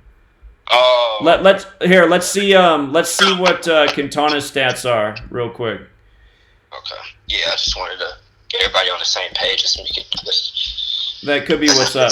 So let's see. Quintana, he is 83-76 for his career. So he could stay on 83 wins today. 23rd prime, 23 date numerology. And if he lost, he'd get his 77th loss. I mean, eventually he'll get that. Chicago is divided into 77 neighborhood areas. He's 33-22 in the NL, so he could get his 23rd loss in the NL on the 23 date numerology as well, and stay on 83 overall wins. Okay. And yeah, it's looking a little iffy now with Quintana in there. No, all we were looking at was the 68s. The 68. It doesn't matter what. Yeah. So. Yeah, that is pretty strong. So you like clubs today? I like how all those 68s. Okay. Oh wait! Hold on. I see. Okay, yeah, because we were liking the Cubs. I see Quintana's got some things that go against him though. Right. And Alex Mills, it wasn't that many things to go against him, so it was like, Well, he didn't have any with history. state numerology. Hold on, let me see. Let me see if Quintana really is pitching today. Okay. Tomorrow, the phone again until I'm done.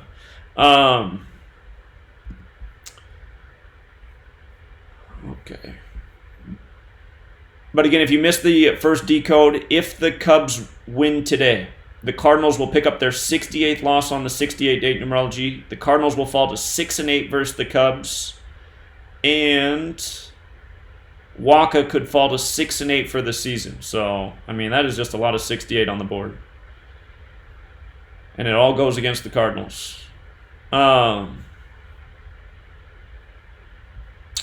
I was on this Giants and Braves game. Okay, so could the Giants upset on Orange Friday? They're a great payout today. The date numerology says Giants could stay on 41 wins on the 41 date. Braves is 41. Braves could also stay on 48 home wins on the 48 date. Atlanta's 48. So through the pitchers is where it's at. Tyler Beede could get to 6-9. Atlanta 69. Fulty Newix could fall to 7-6. San Francisco 76. Fulty Newix could get his 41st career loss on the 41 date numerology. Fulty's 3-4 versus the Giants. Giants does equal 34 when you use the rule with S. So I think Giants got a chance at an upset here today. I keep saying I'm not going to take any more calls, but this gentleman, I got to take his call. What's going on, caller? How you doing, Zach? I'm doing all right, man. Oh, I called the wrong time because my internet died. I couldn't reach you a while ago. That's okay. So what y'all talking about right now? Baseball. Baseball. So your football. I missed yesterday. Did the team you picked win yesterday? I couldn't pick a team, and I was wrong about the over/under, so it's good you missed yesterday on football. However, we did well with the fantasy football players, but. Oh yeah, I mean, you can't even you right most of the time. I don't know why you can't be 100%. You have to be up, you know what I'm saying? Well, Thursday night football for the last season and into this year has been my Achilles heel, so I got to get off that. Yeah. So what for the mall college? You did college yet? You're not really. For the mall? Doing baseball right now. So. Okay, I try to log in when I can then. All right, sounds good, man. Take care. Thanks, man. You may bug you then. All right, yeah, no problem. See you. All right. Okay. So anyway, there's some numbers here that suggest the Giants could be an upset tonight. Angels at Astros. So the Astros could pick up their 56th loss versus the Angels all time today. It's the 263rd day of the year, the 56th prime. So Astros are a monster favorite tonight. Angels would be an awesome parlay multiplier if they came through. The Astros are 40-26 versus the Angels at home. Keep in mind we got the 41 date numerology.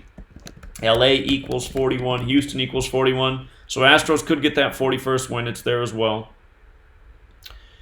Astros are 9-3 versus the Angels. I think there's a good chance they split today and tomorrow because Angels is 104. We saw Verlander earlier this year become 10-4 for the season by losing to the Angels. So if the Astros are 10-4 versus the Angels, that would make a bunch of sense. Astros are 5-1 at home. They'd have to lose 2 to get to the symbolic number that stands out to me. They'd have to be 5-3 Los Angeles 53. You know what? Actually, I see another one that would make sense if they split today and tomorrow. Houston, Texas is 62. So being 6-2 at home could make some good sense too. If Barria won tonight, he'd be 5-9. Los Angeles Angels is 59. So we see that come up a lot with the Angels. Barria's 1-2 versus the Astros. If he won, he'd be 2-2. Angels 22. If he lost, he'd be 1-3. The reflection of 31. Houston 31. Greinke does have a shot at his 17th win of the season. Los Angeles Angels 59, the 17th prime. Greinke is 6-1 for the season with Houston. LA Angels is 71. Think about the death of Tyler Skaggs on 7-1. And he could stay on 46 home losses for his career. LA Angels also 46. Think about when the Angels even their record up at 46-46 in the Skaggs tribute game. And Greinke is 5-5 versus the Angels. If he lost, he would be 5-6 on this 263rd day of the year, the 56th prime. So there are a few things up on the board that scream out for the Angels. There's a couple things that could go against them. So it's not a one-way street. It's not a certain upset. If I'm taking the strong picks tonight, I'm going to mix up some parlay cards with some of these potential upsets and make them some smaller bets that could be big multipliers. So, you have a couple strong picks. They both hit, and the Angels come through. That's the kind of parlay where a $5 bill could turn into, $50 or more dollars. So, again, do your straight bets with your strongest picks, and then mix in some small parlays. You don't have to bet a lot to turn it into a few grocery bags. So, Angels definitely got a shot. Let me see who Greinke faces next, too, actually. Close some of these windows here. Astros schedule. Well, let's possibly get a no decision and win in the next one. So they got 6 games left against each other. 6 games. What could make sense in those final 6 games?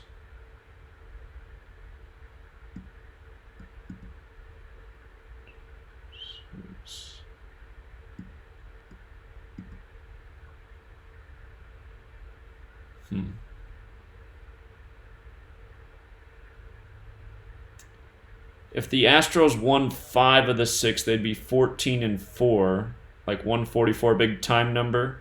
The season ends on the day, leaving 93 days left in the year, another big time number.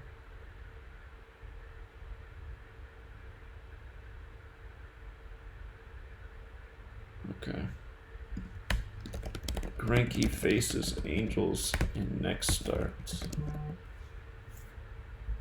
Okay.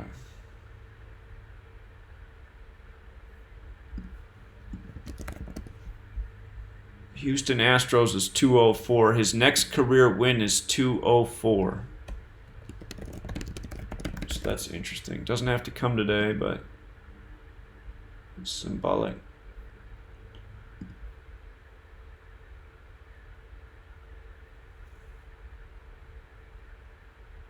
Okay.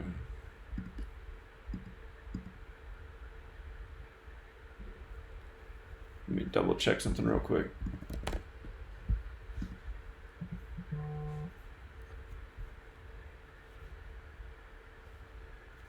Caller? Hey, Zach, sorry about that. I know you're on taking calls right now, but what game are you on right now? I think I'm a little bit behind. I'm on the Astros and Angels. Oh, okay, yeah. Greinke actually plays against Seattle Mets, not Angels. Is that right? Yeah, because it's right because it's the 20th today, and then I think they have 1 day off. They don't play the 23rd, so. Okay, I was just thinking he'd be the 5th start. He plays Seattle on the 25th. Houston only uses a 4-man rotation? I'm not sure, but I'm looking. I have the app here. He's against Mariners next. Okay. All right. Yeah, that would be on the 25th then. All right. Appreciate it. I called earlier and I pointed out the Seattle Mariners is 52, and he can go to 6-2. You can have that stamp on. That's right. You made that point. Okay. Yeah, and that's 256. What you found was pretty good too. For Angels upsetting. Yeah. I like that one. All right. Appreciate it. Thanks, man. All right. So he's saying they're going to start Greinke in this Mariners game right here on Wednesday, September 25th. It is true that Seattle Mariners is 62. But I'm just thinking, so they're going to skip a guy in their rotation?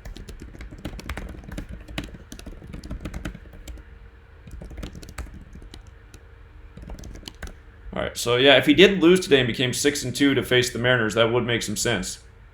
So I would definitely use the Angels as a multiplier. They're a huge underdog, but they have a halfway decent riddle, that's for sure. All right, Pirates and Brewers. So, let's see. Got a lot of stats here, but apparently nothing was screaming out at me. The Brewers' next win is 84. Pittsburgh Pirates is 84. And their next home win is 47. Pirates is 47. Seems like that would have been a perfect ritual yesterday. Brewers' next win is 84 and home win 47. Pittsburgh Pirates equals 84. Pirates equals 47. If Chase Anderson won today, he'd be 7-4. I know Pittsburgh Pirates alone has the 47 and 74 connection. So that stands out. Anderson could also get his 41st career loss, though, on the 41 date. Let's see. Brault's 4-5 for the season. Wisconsin's 55. Milwaukee has the 46 connection. Brault's 8-5 away. Let me check out the Brewers ballpark real quick. 8-5. All right. Let's see.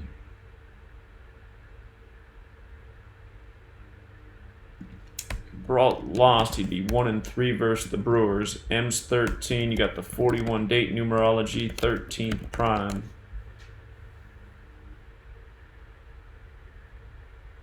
Brewers losing is another scenario that could help out Philadelphia. Brewers are on 83 wins, 23 date numerology, 83 23rd prime. Could stay on it today. Let's see.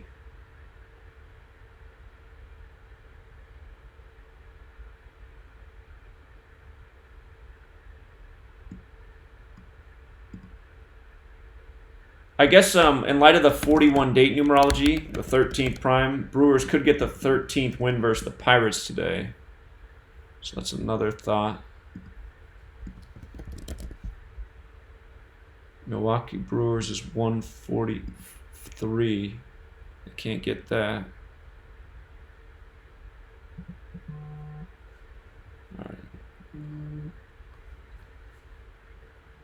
All right, I keep breaking the rules on calls. I guess I'll just take calls the rest of the way today on games that we're talking about. Caller? Yes. Yeah? Are you on the air now? I'm on the air.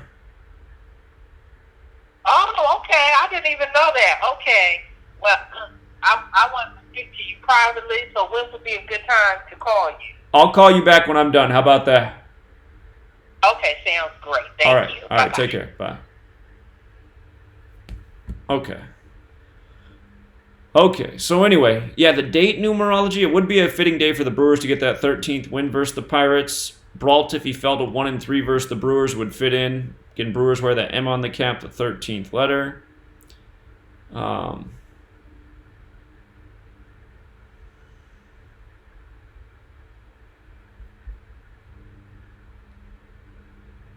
Yeah, I guess those are probably the best clues for this game. So,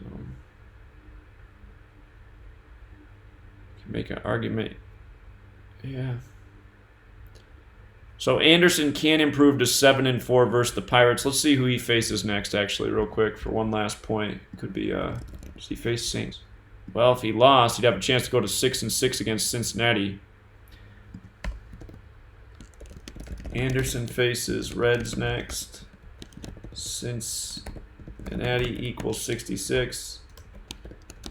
If he lost next two games, he would be 6-6. I mean, because that is something we got to think about. If the Phillies are going to sneak into the playoffs, these are the kind of games that some of these teams would have to drop, like the Brewers. Anderson's on 51 career wins. He could get that 41st loss as well. That's one other thing to consider. And Cincinnati's 51 as well if he stayed on it, because that's who he faces next. All right. So Pirates have a chance at an upset. It's just the date numerology favors Brewers in the head-to-head record. So, a little bit tricky with that one. The Royals at the Twins. Caller? Hey, Zach, I was looking at something for the Brewers and Brewers and Pirates. Okay. Anderson can go to 6-5, like you're talking about right now. If he loses his next two, 6-6 versus Cincinnati. Cincinnati, Ohio, Ohio abbreviated. Cincinnati OH is 65, so he can have that 6-5 going into Cincinnati. That's an interesting point. Cincinnati OH, yeah, that would be 65, yeah. Yeah, you're right about that. Yes, I'm thinking that Pirates can upset today too. Yeah, it's very possible. That would help out the Brewers, or the Phillies. All right. That would help the Phillies too, yep. Yeah. All right, appreciate it, man. All right, thanks. So, yeah, Cincinnati's 51 in the most pure cipher. O is 6, H is 8, so plus 14 more, so 51 plus 14 is 65, so I know he's right about that.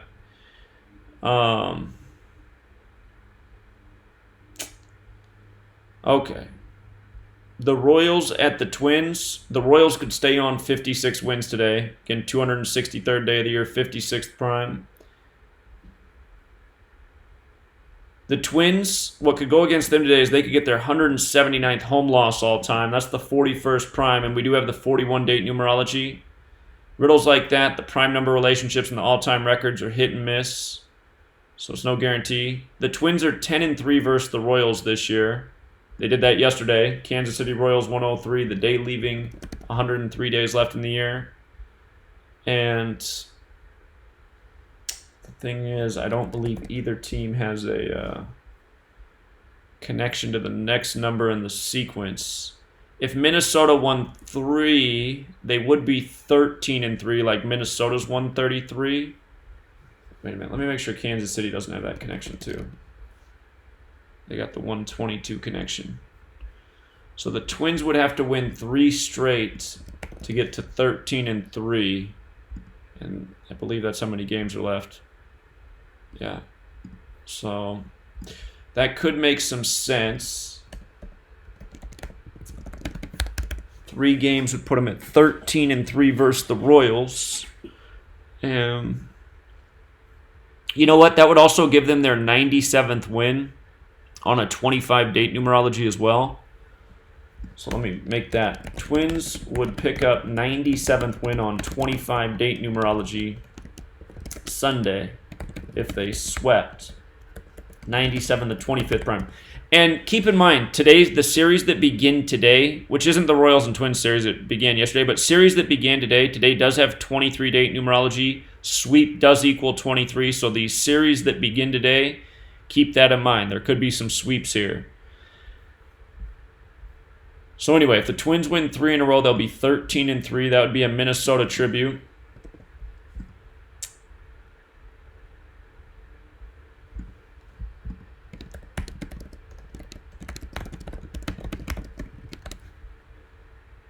So this Skoglund, his upset narrative would be to improve to 1-3 away. TC is 13, KC is 13. So I'd say that's probably the best riddle on the board for the Royals. And this Domnak, there's almost nothing to go off of. He's pitched better than Skoglund, though, so far. 8.36 ERA versus 2.12. By the way, Kansas City Royals is 2-1-2, so it's funny he comes in with that ERA to face the Royals. Make a note about that. Seen it before. Let's see. So I think the most likely scenario here is Minnesota to win those 3 straight because it lines up nicely with the date numerology as well. So there are a few concerns, though, for the Twins. It's that they could get the 179th loss today and that Skoglund could become 1-3. So Twins are a monster favorite. The Rockies and the Dodgers. The Dodgers could pick up their 56th loss today. Again, 263rd day of the year, the 56th prime. Lambert However, things aren't encouraging for Lambert. He's 3-6 for the season and career. If he lost, he'd be 3-7. He's 1-5 in the second half. If he lost, he'd be 1-6, like 16. Los Angeles is 53, the 16th prime. Lambert's 0-1 versus the Dodgers in 3 starts. He has an 11.12 ERA. And with regards to Kershaw, he's on 14 season wins. Colorado equals 43, the 14th prime. And Kershaw could stay on 38 home losses as well in this game. Colorado's 38. Kershaw can get his 23rd win all-time versus the Rockies, and that's probably the most standout stat because we have the 23-date numerology. Colorado also sums to 83, the 23rd prime.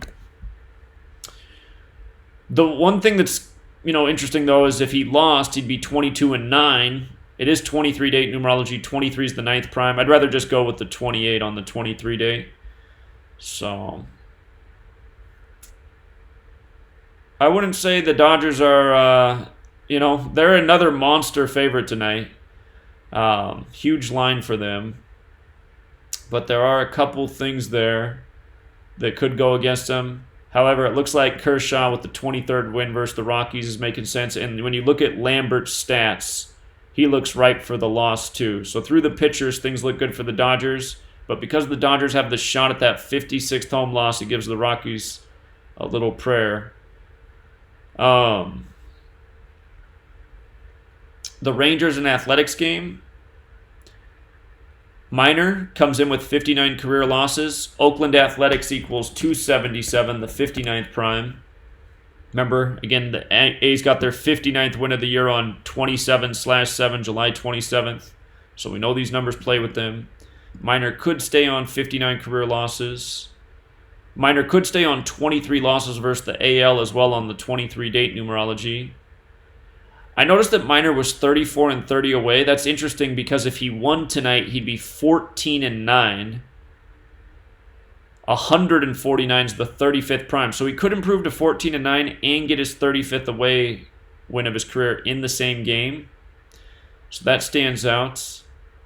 And he's 1-2 at Oakland. If he won, he'd be 2-2 there. Oakland's 22. So there's a few things that look good for Minor. Athletics has the 43 Gematria as well, which is the 14th prime. He could get his 14th win of the season. The A's lead the Rangers 5-2 at home, which makes sense, right? Because Texas Rangers is 52. We see that number all the time with them. We had a riddle yesterday with the Rangers in 52. With regards to Fear's next career win is 69, and Texas equals 69. So, things do look halfway decent for Minor, but just right there, bam. Fears could get his 69th win, and Fears has been a lights-out pitcher this year. The devil's advocate narrative is he could get his 30th home loss as well, and Texas is also 30. Fears is 3-3 versus the Rangers for his career. Athletics is 34-43, so that could go either way. And he's 12-3 in Oakland. Just make sure I'm not missing some numbers here that give it away for us. Oakland Athletics has that 56 connection like the date. I can look at this real quick.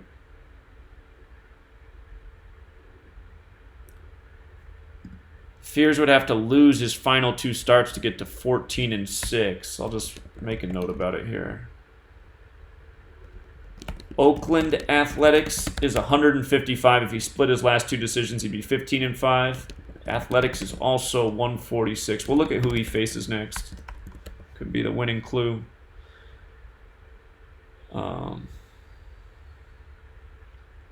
The name of their ballpark has the 101 connection. Tomorrow's the day, leaving 101 days left in the year. But let's see this here real quick. Athletic schedule. It's the Mariners next.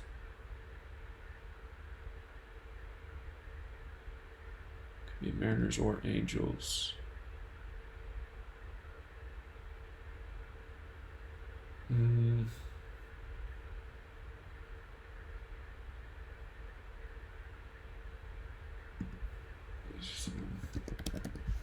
Angels.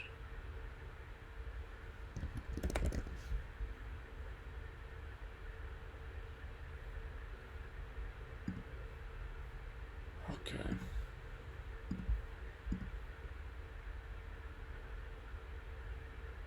So these are the last games with the Rangers. 3 final games. And what could make sense in the head-to-head? All right.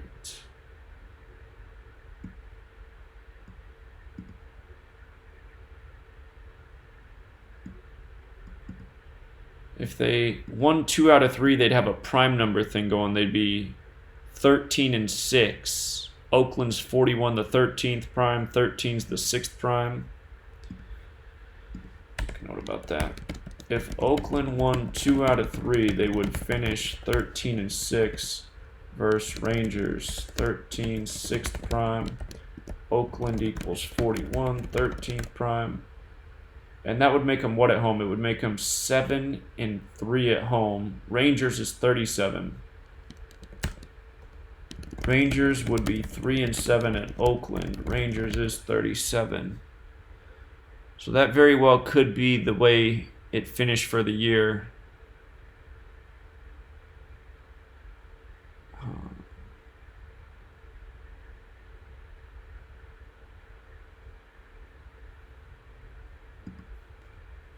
This Sunday. This will be a date with 43 numerology.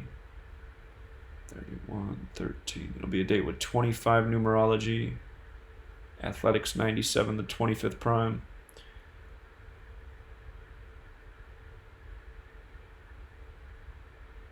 '70 numerology as well.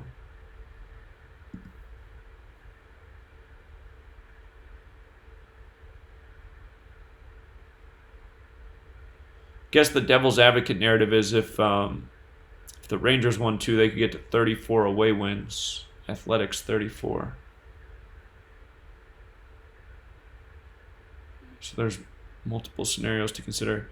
If A's did lose 2, they'd get to 30 home losses.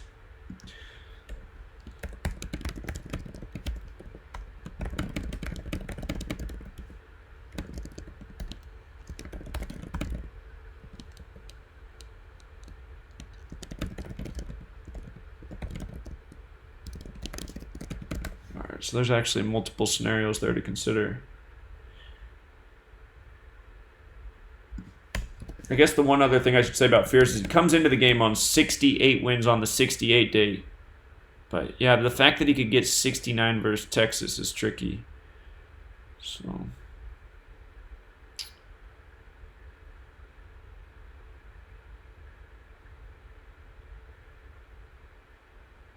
probably makes a little bit more sense if the A's won 2 out of 3 than the Rangers, but it's still tough. Okay, and then the last game, the Diamondbacks at the Padres. If the Padres lost today, they'd be 4-3 at home. San Diego is 43. Just one thing to consider. The Padres are on 83 losses versus the Diamondbacks. 83, 23rd prime, 23 date numerology, plus San Diego Padres equals 83. We just saw their opponent yesterday pick up their 83rd win of the season against them. Brewers. So Kelly for the Diamondbacks, if he won today, he would be 6-9 away. Diamondbacks equals 96, the reflection. If Kelly won, he'd be 5-6 in the second half. It's the 263rd day of the year, the 56th prime. Kelly's 2-1 versus the Padres. San Diego Padres equals 79, which is the 22nd prime. And the most standout stat here to me out of all these things is Lauer. If Lauer won, he would be 9-9. Arizona Diamondbacks is 99. Again, you got the 23 date numerology, 23 the 9th prime. So they are both NL West teams. If the Padres lost, it would make sense for today if they did lose in the head-to-head record. So that's the one concern. But still, to me, out of all the riddles here, just looking at Lauer, perfect team to become 9-9 against. 23 date numerology 9th prime to be 9-9. So I'm having trouble looking past that. Lauer is 2-2 versus the Diamondbacks. It is 23 date numerology. Diamondbacks could fall to 2-3 versus him, or he could fall to 2-3. I can go either way. So the Padres did not lose. They'd stay on those 83 losses on this date. And the Diamondbacks won just one in the series. They'd get to 79 wins. San Diego Padres 79. But yeah, to me the strongest thing here is the Eric Lauer riddle. So let's see who they face next to these pitchers.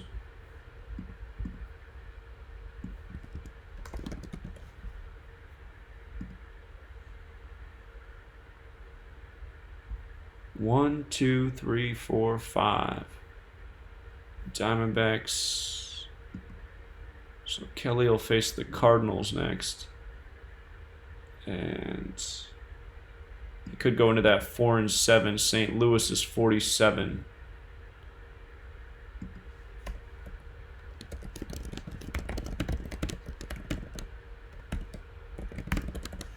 All right.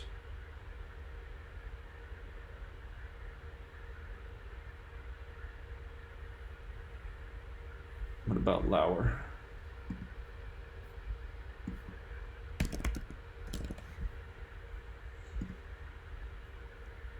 One, two, three, four, five. So he's at home against the Dodgers, and he pitches very well against the Dodgers, Lauer. Lauer has the Dodgers number. Here, let's just look at Lauer's stats against the Dodgers real quick. See if they lost no times or one time versus the Dodgers. And I know he's beat him in his last two starts. But I'm seeing if he won his last two games, he'd be 10-9, and Los Angeles is 109. Yeah, he's 5-0 versus the Dodgers. 2.11 ERA. Lauer will face Dodgers next. He is 5-0 versus Dodgers. If he won today and against LA, he would be 10-9 for season. Los Angeles equals 109. So again, just in terms of picking out repetitive patterns, the Diamondbacks and 99s hit a lot this year. It's really hard to go against Lauer becoming 9-9 against them, especially since the date numerology backs it up. There's just that one part of me that's going, but man, if the Padres lost, they'd be 4-3 at home, and San Diego's 43. So, you know, if the Padres won 2 in a row, though, they'd get to 9-6, and Diamondbacks is 96. So it could be more about that overall record. And you know, if the Padres won 2 out of 3, from the Diamondbacks' perspective, they would be 7-9 versus the Padres. San Diego Padres is 79, and they'd get their 79th win. So let me make a note about that. If D-backs won 1 out of 3, they would be on 79 wins and 7-9 versus Padres.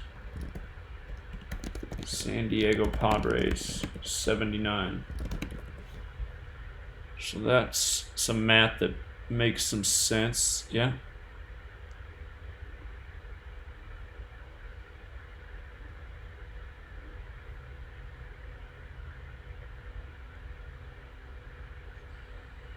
Okay, so let's review it from the top. Cardinals at Cubs is underway. Bottom of the second. Scoreless game. Again, what we saw in this game is we have 68 date numerology. If the Cardinals lost, they would be on 68 losses. They would fall to 6-8 versus the Cubs for the year. And their starting pitcher, Mikolas, if he got the decision, he could fall to 6-8. So a lot of 68 there. Cubs can also pick up the 83rd win on the 23 date numerology, 83 the 23rd prime. So right in that 68 riddle. We'll see what happens. The Phillies at the Indians. Phillies in do or die mode. They're going to pretty much need to win about 10 straight games.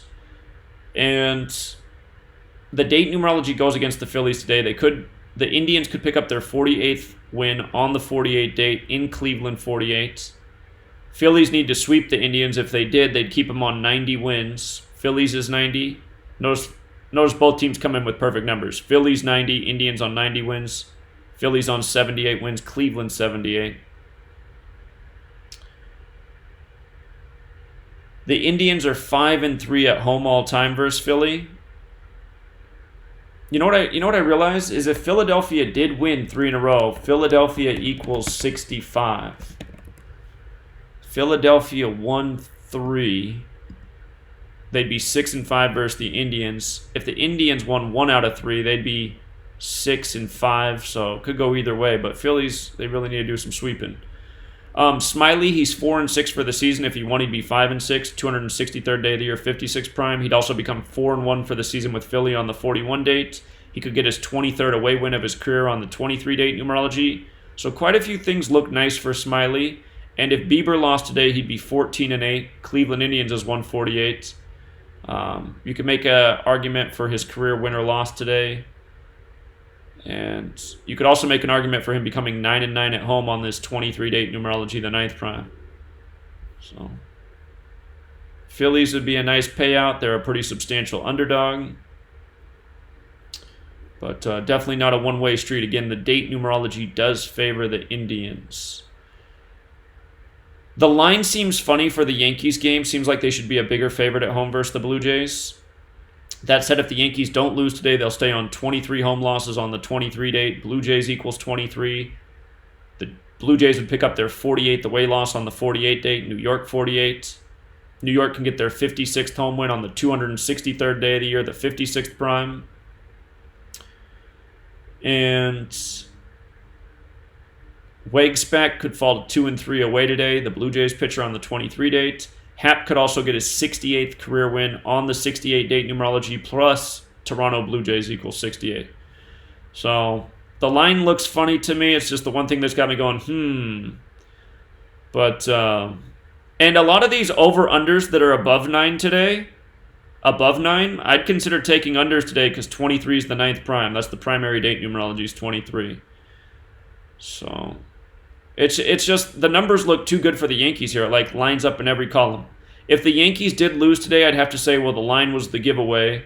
And I suspect they would win tomorrow to get the 101st win on the day, leaving 101 days left in the year. Again, 101 is the 26th prime. Yankees is 26.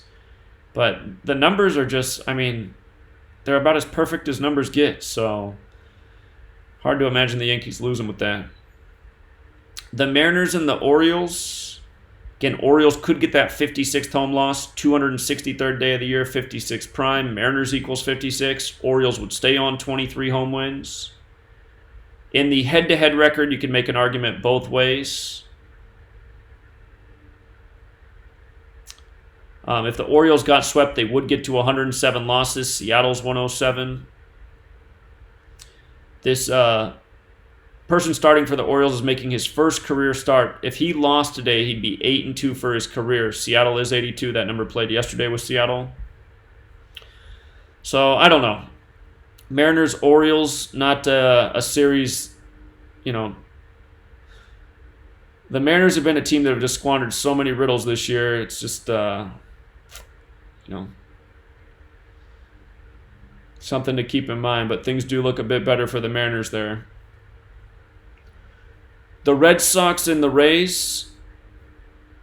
Again, the Rays have 102 home losses versus the Red Sox. If they didn't lose today, they'd stay on 102 on the day, leaving 102 days left in the year. However, if the Rays lost today, they'd be 9-7 versus Boston, meaning Boston would be 7-9 versus them. Tampa Bay's 79. That's the 22nd prime. Boston's 22. The Rays are 1-5 at home this year. If they won, they'd be 2-5. Tampa Bay's 25. If they lost, they'd be 1-6. Boston Red Sox is 53, the 16th prime, like 1-6. Caller? Hey, Zach, what's up? Hey, I was looking at that Mariners Orioles game, too. you were saying how Seattle has a chance to sweep the Orioles. Mariners on 88 losses right now. So Maryland, where Baltimore, Maryland equals 88. True. Yeah, they can stay on 88 if they sweep. So that's a good sign there. Yeah, that's a good point. Yeah, thank you. Yeah, but I think I'll take the Mariners today as well. And then Yankees has too much going for them today. Yeah. All right. Great observations. All right, Zach. Thanks, man. All right, take care. So it is true what he said. Maryland does equal 88. The Mariners could stay on 88 losses in Maryland. Their next loss away is 47. Maryland's also 47. Seattle plays on the 47th parallel. Don't forget that. So the Orioles usually win at least one game on the weekend. That's just what I'm thinking about with that sweet possibility.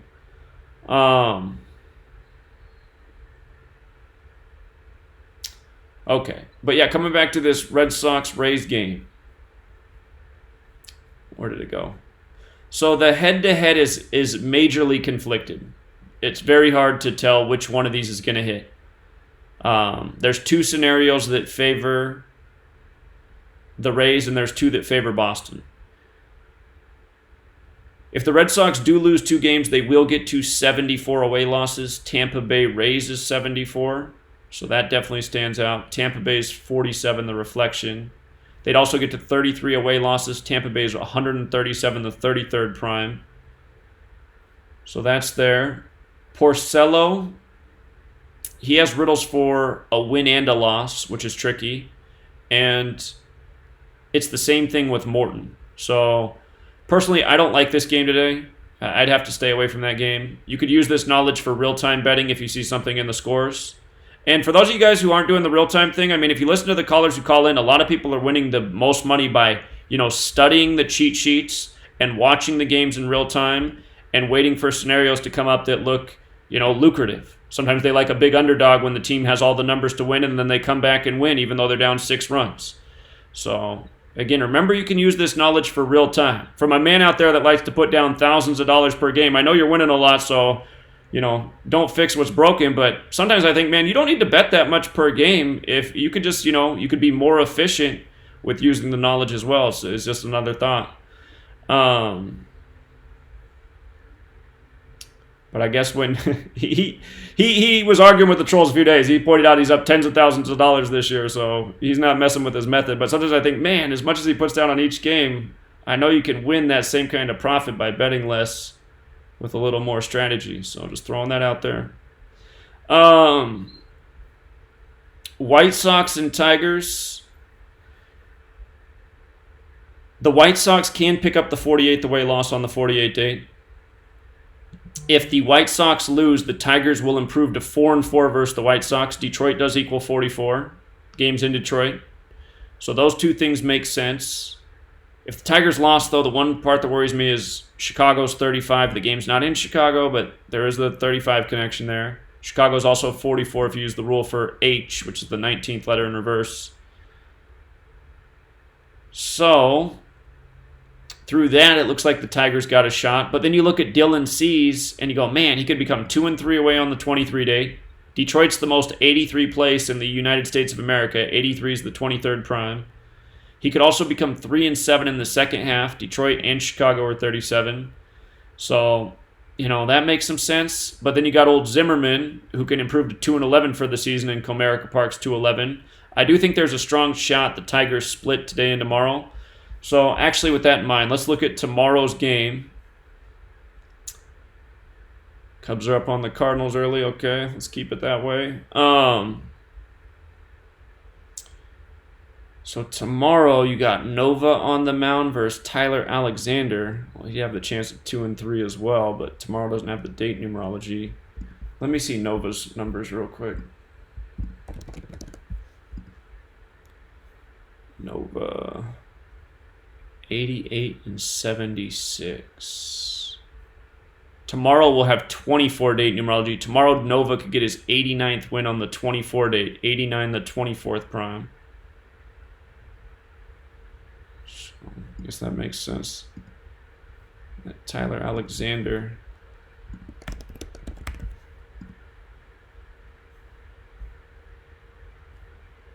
What did it say with his numbers? Okay. So, yeah, this game is conflicted. I mean, they didn't...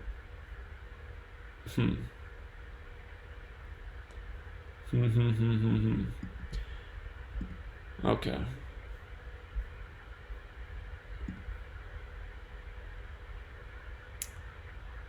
So, both pitchers got riddles to win. Head-to-head favors the Tigers, in my opinion. But still a little bit iffy.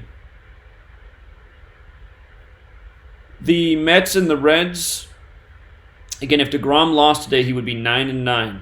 23-date numerology, the 9th prime. He's going to face the Marlins next. And Miami does equal 99. He could go in there 9-9. If he lost today, he'd get his 23rd away loss on the 23-date numerology. This is DeGrom.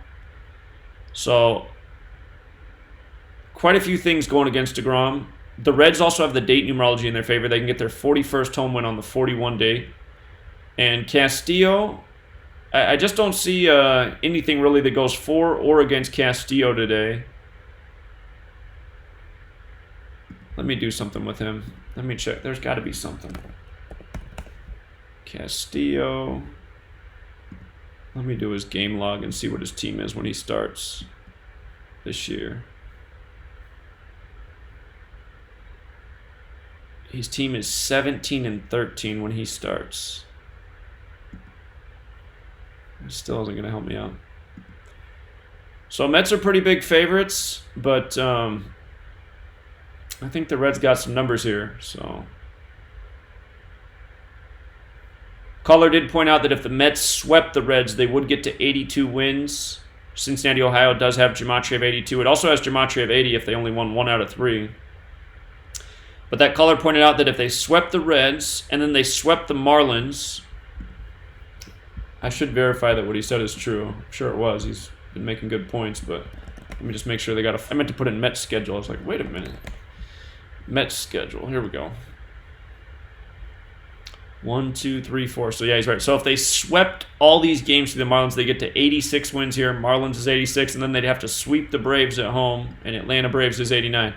So the Mets would have to win every single game for the remainder of their season to make that happen. It's possible, but winning 10 straight in baseball, that is not something that happens very often. Very rare. So, anyhow, the numbers for today, it's not very favorable for DeGrom unless it is about the Mets sneaking into the playoffs. Winning 10 straight, historic finish. All right, the Nationals at the Marlins. This could be an upset today. If the Marlins won today, they'd stay on 102 home losses versus the Nationals on the day, leaving 102 days left in the year. The Marlins are 120 and 102 at home versus the Nationals, and on the road, they're 102 and 122 at Washington. So I'm just saying if they won 2 in a row, they'd have a perfect record, reflections of each other, home and away versus the Nationals. Sanchez, who's on the mound, he could fall to 9-9, 23-date numerology, 9th prime. Miami's 99.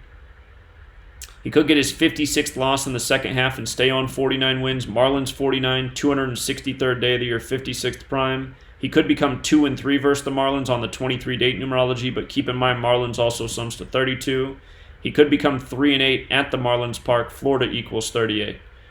So through Sanchez, there's quite a few reasons to believe he could lose. Through the head-to-head record, there's a reason to believe the Marlins could get it done today. But in the head-to-head record, the one thing that concerns me is if the Marlins lose, they're 3-14 versus Washington, like 3.14 pi. And it seems, the majority of times when a pi riddle comes up in sports, no matter what sport it is, it comes through. So that's a big concern right there. Duger, not a lot to go off of. Limited experience. So, with some of your stronger picks today, I might consider throwing the Marlins in as a parlay multiplier. You take your strong picks on straight bets, you put together a few small cards with your strong picks, and that big upset that could come through. So you get the big multiplier. All right, Giants at Braves. It's Orange Friday, whether it's San Francisco or elsewhere. Again, Giants tend to do well on Friday. If they win today, Tyler Bede's 6-9, Atlanta's 69, and Mike Fulton-Newix with a loss is 7-6. San Francisco 76. The date numerology could go either way for the teams today. If the Braves did win today, though, big concern here. If the Braves won, they'd be 4-1 versus the Giants. Braves equals 41. Again, you got the 41 date numerology as well. So the Braves head-to-head record, yeah, it doesn't look real good for the Giants. But you know what? At the same time, you got the 23 date numerology as well, don't you, actually? So the Giants could become 2-3 versus the Braves. So you can make an argument either way, actually.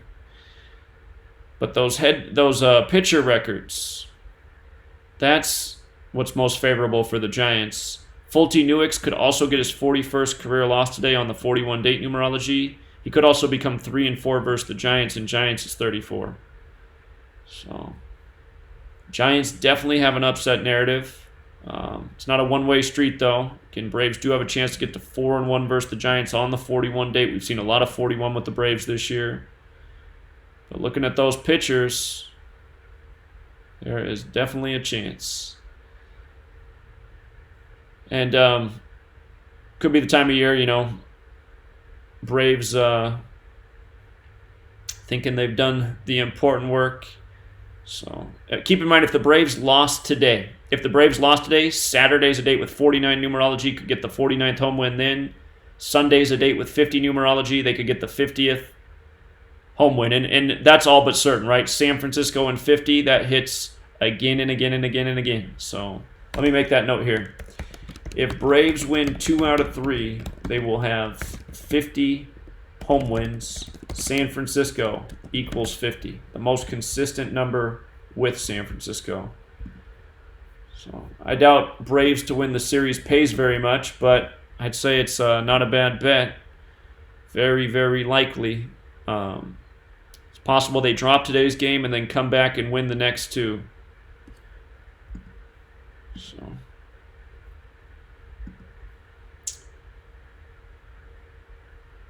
Angels and Astros, this could be an upset as well. Again, Astros could get the 56th loss all-time versus the Angels, 263rd day of the year, the 56th prime. Other thing to consider, though, is the Astros could get the 41st win at home all-time on the 41 date numerology. LA's 41, Houston's 41. Good chance they split today and tomorrow so that the Astros are 10-4 versus the Angels. Angels equals 104. Like I said earlier, Verlander lost to the Angels this year and became 10-4 for the season at one point. And can make an argument here for a split. Astros have won 5 straight at home. If Barria won today, he'd be 5-9. Los Angeles Angels 59. He'd be 2-2 versus the Astros. Angels 22. Greinke, you can make an argument for a win today. But also, there's more that lines up for Greinke for a win. Got to acknowledge that.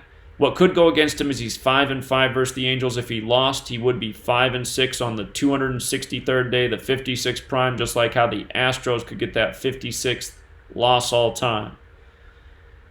So, if Greinke did lose, he'll probably face the Mariners next, possibly the Angels. Caller called in and said, though, his thing's saying he'll face the Mariners next. That would mean they're only going to pitch 4 pitchers between now and then, which I don't exactly know why they would do. But if they did face the Mariners next and he lost today, he would go in 6-2 while pitching with the Astros. Seattle Mariners is 62. So Angels definitely got an upset. They would be a huge parlay multiplier, the Angels. And Pirates at Brewers. This one's a little bit iffy here. If the Pirates win, it would do a big favor for the Phillies. But looking at the head-to-head, if the Brewers win today, they get that 13th win, 41 date numerology, the 13th prime. 13's the 6th prime. They could also become 6-1 at home. They'd have to drop 2 in a row to get to the significant number. Milwaukee's 53. They'd have to lose today and tomorrow to get to 5-3 at home. That would help out the Phillies. So With Brault, hard to say. Nothing real clear in his stats. If he lost, though, he'd be 1-2 versus the Brewers. Or excuse me, if he lost, he'd be 1-3, like 13. M's the 13th letter. Again, today has the 41 date numerology, the 13th prime. He's 1-1 at Miller Park. Milwaukee is 37, the 12th prime, if it became 1-2 there. And Anderson, if he won, he'd be 7-4. Pirates is 74. But we saw that he faces Cincinnati next. If he lost, he'd be 6-5 with a chance to become 6-6 against Cincinnati. And we've seen pitchers do that all year. Fall to 6-6 facing Cincinnati. He'd have to lose today for that to be possible, though. And Caller pointed out that Cincinnati, OH is 65 if he went in there 6-5. And we have seen a lot of pitchers go into Cincinnati 6-5. So there's probably something to that as well. If Anderson didn't win, he'd stay on 51 career wins. Cincinnati equals 51, the next opponent as well. Cincinnati's 51 with reduction, 66 with reverse reduction. Both numbers very important. He could also get his 41st career loss on the 41 date numerology. So this is the game that could help out the Phillies here. But it's definitely not a one-way street. Brewers have the head-to-head record advantage. So there's that. It looks like the Twins will likely win 3 straight against the Royals to get to 13-3 against them this year.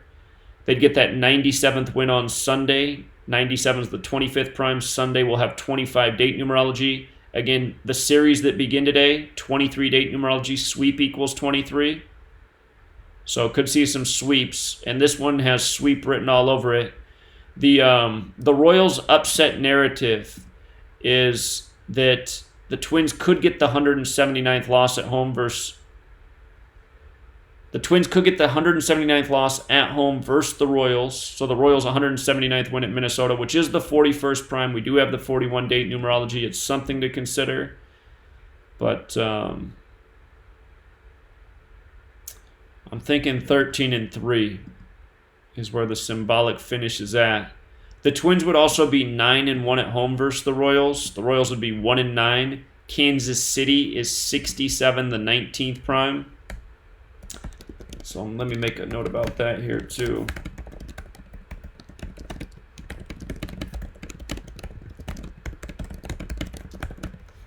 So losing 3 straight from the Royals' perspective at Minnesota, that would make a bunch of sense too for that streak of 3. Series begins on 23 date numerology. Sweep equals 23. So Royals, they got a prayer through this right here, but I'm leaning towards Twins sweeping. I think Twins win today. Good shot they're sweeping the series. And the numerology lines up pretty well. And then Rockies at Dodgers. Again, Dodgers could get that 56th home loss on the 263rd day of the year, the 56th prime. But you look at Lambert, who's on the mound for the Rockies, and things don't look good. He could become 3-7. Los Angeles 37.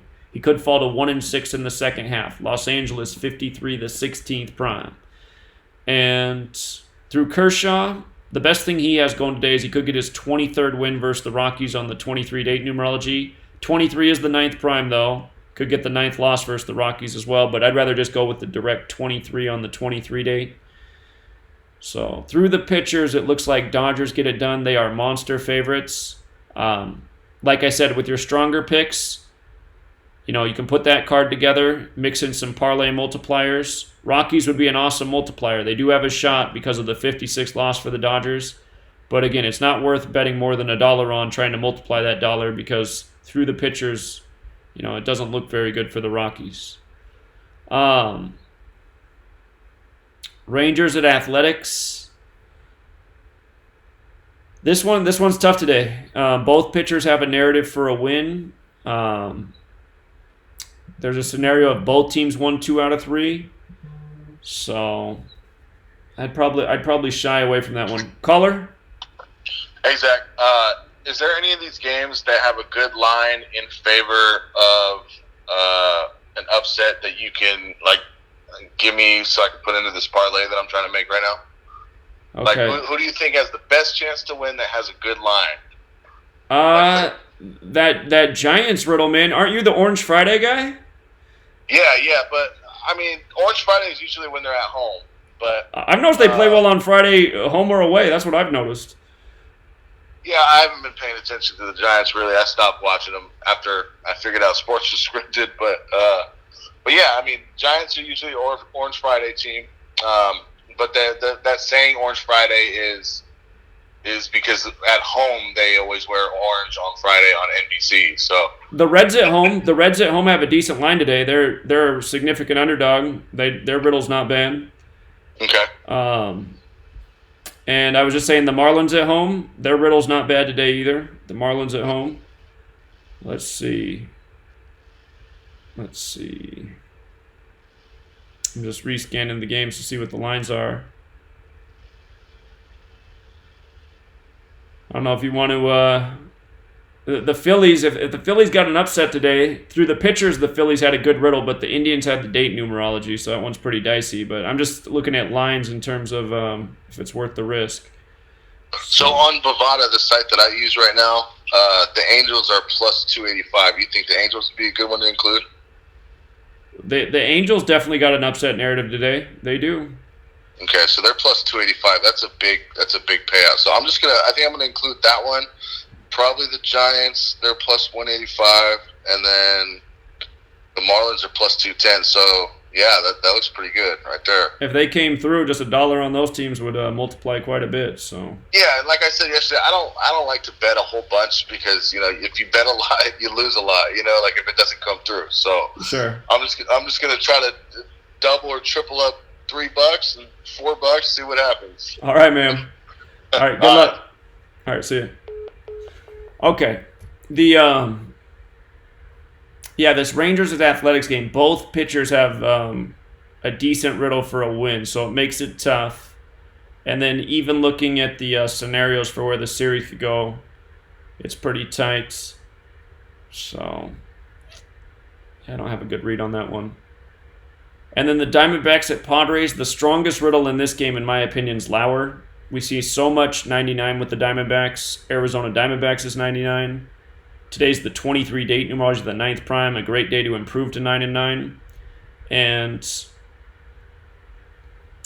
what else was there about this one?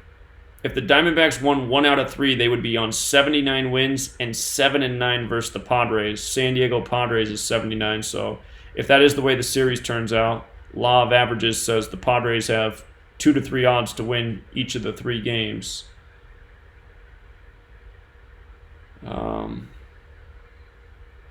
Let's see. Kelly falling to 2-2 versus the Padres could fit in with that narrative as well. San Diego Padres 79, the 22nd prime. And I guess something I didn't think about is San Diego equals 47, the 15th prime. San Diego also equals 38. When you write out 15, it's 38 in the same cipher if Kelly got his 15th loss. But yeah, just Diamondbacks and 99's been consistent this year, so got to ride the strongest riddle. We talked about how if Lauer won this game, he'd go into the Dodgers game 9-9 and have a chance to win and become 10-9 over Los Angeles for his career. He's 5-0 versus the Dodgers. He loves that team. So some decent games on the board. And again, remember, if you parlay stronger picks, even if they're big favorites, that's where you can get decent odds with those. And if you mix up some cards, let's go Cubs, let's put some runs up on the board. If you mix up those stronger picks, say you have 3 strong picks, and then you're like, okay, I'm going to take these 3 strong picks, I'm riding on these teams to win today, and then you mix up some extra parlay cards, another dollar card with, an Angels upset today. If all that comes through, that's the kind of card where $1 turns into a whole bunch of dollars. So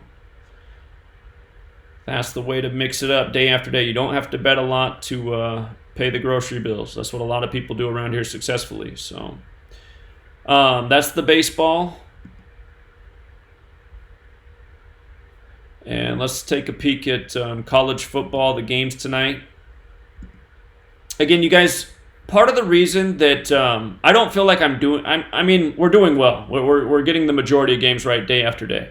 But I still don't feel like I'm doing as well as I should do. You know, I have the perspective of 3 years ago. I called games at a much higher percentage than I do now. And I didn't call as many games back then. I just looked for strong riddles and followed the news stories and stuff. So I had a different method 3 years ago. But anyway, I realized that part of what the problem with recently is I'm just trying to like do too much. You know, and then people are calling, can you do this too? Can you do this too? Can you do this too? It's just like, it's trying to do too much. So I got to stop trying to do too much. Caller? Oh, yeah, Zach, this is not baseball related. I see that you're trying to finish up your baseball decode today. Do you have any kind of insight on the college football national championship? I've been out of the loop a little bit here. Clemson. I've been talking about since this summer. I've been talking about how Clemson's going to win since this summer. Okay. Yeah. All right. Because there was a sacrifice of one of their players, and it was perfectly synced up with. Here, I'll go back and I'll put the. Are you watching the live stream right now? Yeah, I have it on right now. I wanted to wait till you were through with the baseball, but I haven't. You know, I try to catch a little bit here and there. I'm just working too much, man. So. I know how that goes. So just to remind you what happened this summer, I'm pulling up the story right now. Oh, come on. Okay. I'm trying to remember the name of the player. Okay. Come on, man. No, I didn't catch that. What would be your second pick? You know, I bet with the guy we rotate picks, and he's already taken Clemson. I'm a Georgia graduate, so I'm hoping they got a prayer. Well, the other big ritual sacrifice this offseason was Ohio State. So I'd have to consider that, but I have so many notes here on Clemson. I don't know why this post isn't pulling up. I'm trying to find it real quick for people who don't know about this. It'll take a second here to find it. Hold on. I'm scanning. So this was the other year. I thought there might be some kind of a ritual with that Jalen Hurts, you know, leaving Alabama. That's the game true. that he didn't play. Yeah, and so he's at Oklahoma State now. Yeah, he's at Oklahoma. He's a Sooner, and they're ranked. That could be a narrative right there. That's another good one to think about. I'm gonna explore that. That's a great thought. I have so many notes on Clemson. I have to find this post. So last year there was C.J. Fuller who died by the numbers synced up with the championship game. We pointed that out early in the season. This year it's the same thing. If I can find the story. Come on, Zach. All right, I'm going to hang up the phone real quick. Just watch the live stream. It'll make it, because I only have one hand when I hold the phone. I got you. Hey, and I appreciate you doing a little extra work here on that. You know, I know you're tired of that baseball. It lasts a long time, man. Yeah. I thank you for everything you do, too, buddy. You're welcome. Okay, it's Tyshawn Dye. So when I hang up, I'm going to do this decode, or I'm going to show you what's up with the death of this Clemson player and just how perfect it was with the championship game. So I have no doubt they're going to be there. Okay, thank you very much, man. Yeah, you're welcome. Take care. Bye-bye. Okay, so Tyshawn Dye, that was his name. And his name even is Dye. All right, here it goes. So this happened July 5th. And Clemson's 108.36. Tyshawn Dye's 108.36. He died July 5th. Clemson Tigers is 75. And let's see. He was 25 years old. Death and Tyshawn are 25. We talked about how last year C.J. Fuller died 97 days before the championship game. Death equals 97 and 25. 97 is the 25th prime. From Dabu Sweeney's last birthday to the death of this player was 228 days. Death's 228. Supposedly he drowned. Drowning and Dabu Sweeney are 50. But here was the kicker. From the day he died to the championship game was 192 days, and Clemson Tigers is 192. So I don't see that being a coincidence. He died 211 days after his birthday, the 47th prime, dies 47, so the fact that he died 192 days before the championship game, that looks like Clemson's going back. Last year, running back died. Perfect stretch of days for the death ritual with the championship. So it's back-to-back years, same thing. Dead former Clemson running back. All right, so that is what I was talking about. And college football tonight. Looks like we got a big one. Utah at USC. And Utah started the season with that coach getting the 121st win over Brigham Young University, which equals 121. So let's look here. Utah equals 22. I know that just off the top of my head. If USC lost tonight, they'd be 2-2 against Utah. Here, let's do it. Let's do the football notes.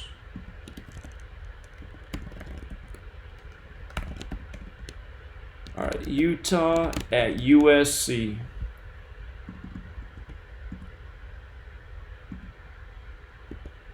Okay. Utah is 3-0, 0-0 in Pac-12. So first one. USC is 2-1, 1-0 in Pac-12. Let me pull my date numerology down from the top. Oh, wait a minute. I forgot to update the Friday thing here.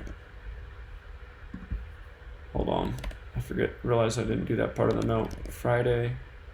That's right. 36, 36, 63, 99. Hey, speaking of all those 99s today, Friday has that 99 connection as well. Talking about the several pitchers that could become 9-9 today. 23 date numerology, 9th prime. So Friday, a good day for it. And yesterday with all the 46 rituals like we saw in college football, the date numerology supported the 46. So did Thursday. So, all right. Hold on. Wanted to take this down. Put it here with our college football notes at the bottom.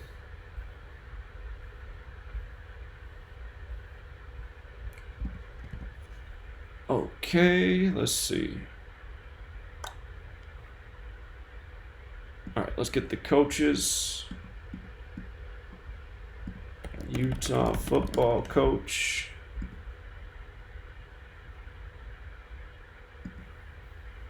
Kyle Whittingham.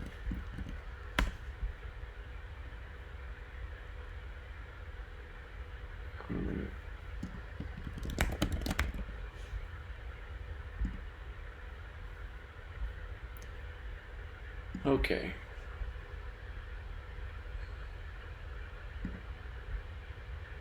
Oops, I'm gonna do it like this.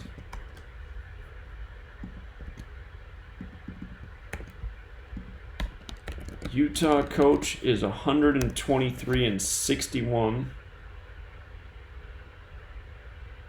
11-2 in bowl games as well. Not bad. And let's see, USC football coach Clay Helton.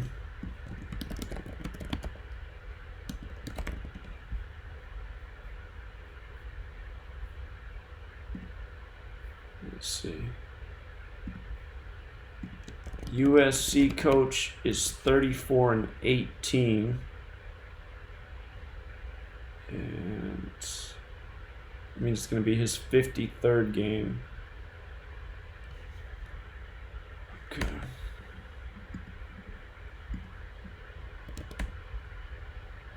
What's Utah's nickname again? Utah. The Utes, right? Yeah, Utes. Okay, let's see. So again, Utah is 22. That was one thing that stood out. If USC lost, they would be 2-2. Okay. And if you use the rule for the 19th letter in reverse, Utah's 31, which is the 11th prime. So I should make that point about 31 because they could improve to 3-1. But with regards to 31 being the 11th prime, if they lost, they'd be 2-2 and they'd be 1-1 in the Pac-12. So you could get both Utah numbers connected in there with the loss. Utah could also fall to 3-1. So let's see. Utes. Utes is 11. Utah. Utes. Okay. Let's come back and look. All right. So the USC coach's next win is 35. And the Utes don't seem to have a good 35 connection. His next loss is 19. They don't have a good 19 connection either. And let's see. University of Southern California.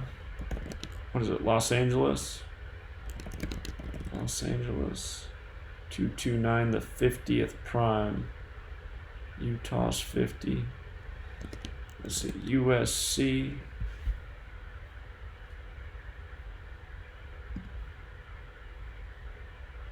USC. Trojans. Trojans.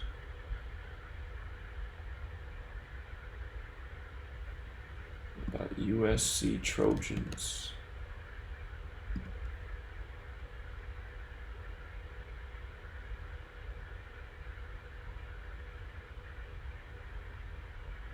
USC Trojans is 32. So, could USC be 3-2 by next week? We're gonna have to look down the schedule and see what pops out about both teams, who they face next.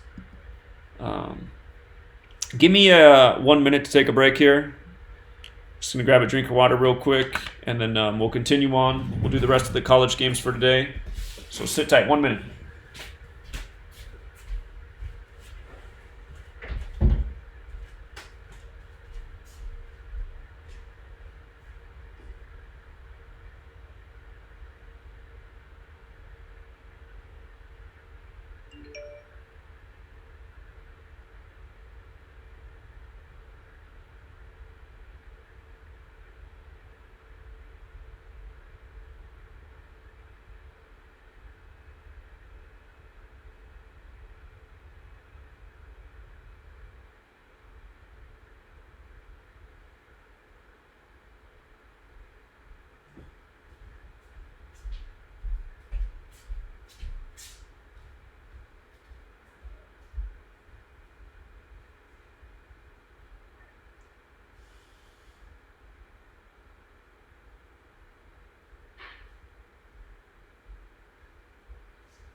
Okay, apologies.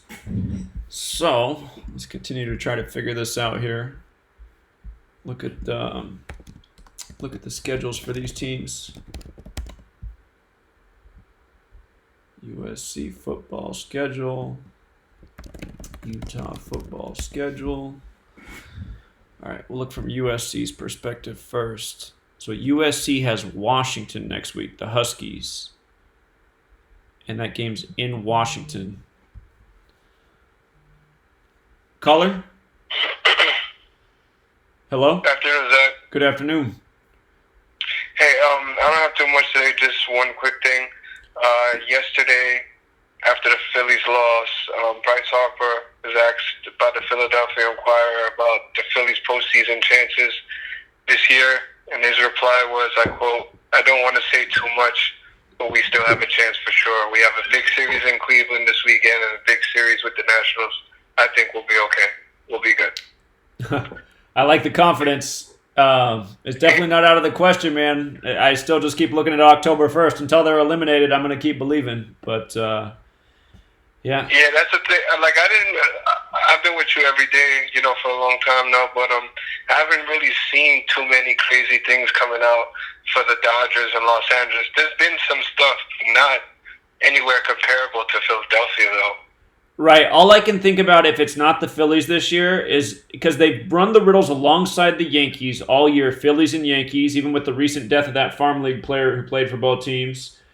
All I can think about is the 2009 World Series, Phillies and Yankees. The NLCS that year was Phillies and Dodgers. If for some reason they were running all these riddles through the Phillies and somehow it was connected to the Dodgers, I mean, that's all I can think of. So, But that would be a stretch to include them so much, though, because they were the secondary prominent besides the Yankees. You know what I mean? So usually with Seattle, there was riddles there for Seattle as well, but you'll see over time how those things fade. Well, remember, more of a background thing. by following the Seattle thing, that's how we first caught on to the first Philly and Yankee riddle. Well, actually, it wasn't the first, but it was one of the earliest ones. The Seattle Mariners traded their two best hitters to the Phillies and the Yankees by the same numerical pattern. So, yeah, and then I'm saying that was one of the Phillies players that got injured actually the other day, but I don't think it's anything too serious. That was Gene Segura, right? That came over from Seattle? no, it was a white dude. What's his name? Okay. One last thing, now let's get off. Jalen Ramsey weighs exactly 208 pounds. New Orleans Saints, when you write it out, it's 208. So. And I believe New Orleans flooded earlier this year, 208 days before the Super Bowl, if I remember right. So. Another 208. Yeah, I thought that was weird. I don't know if it means anything, but I just caught that. Yeah, that's interesting. Yeah, good observation. Thanks, man. All right, Zach. All right, take care. Bye. See you. Yeah. The Phillies, man, they're really playing it right down to the wire. We'll see. Okay, so USC plays at the Huskies next week. So what makes sense to go into the Huskies game with? Let's see. Huskies, Washington, Huskies. All those twos. If they went into the Huskies game 2-2, there'd be some symbolism there. University of Washington. Huskies. Let's see.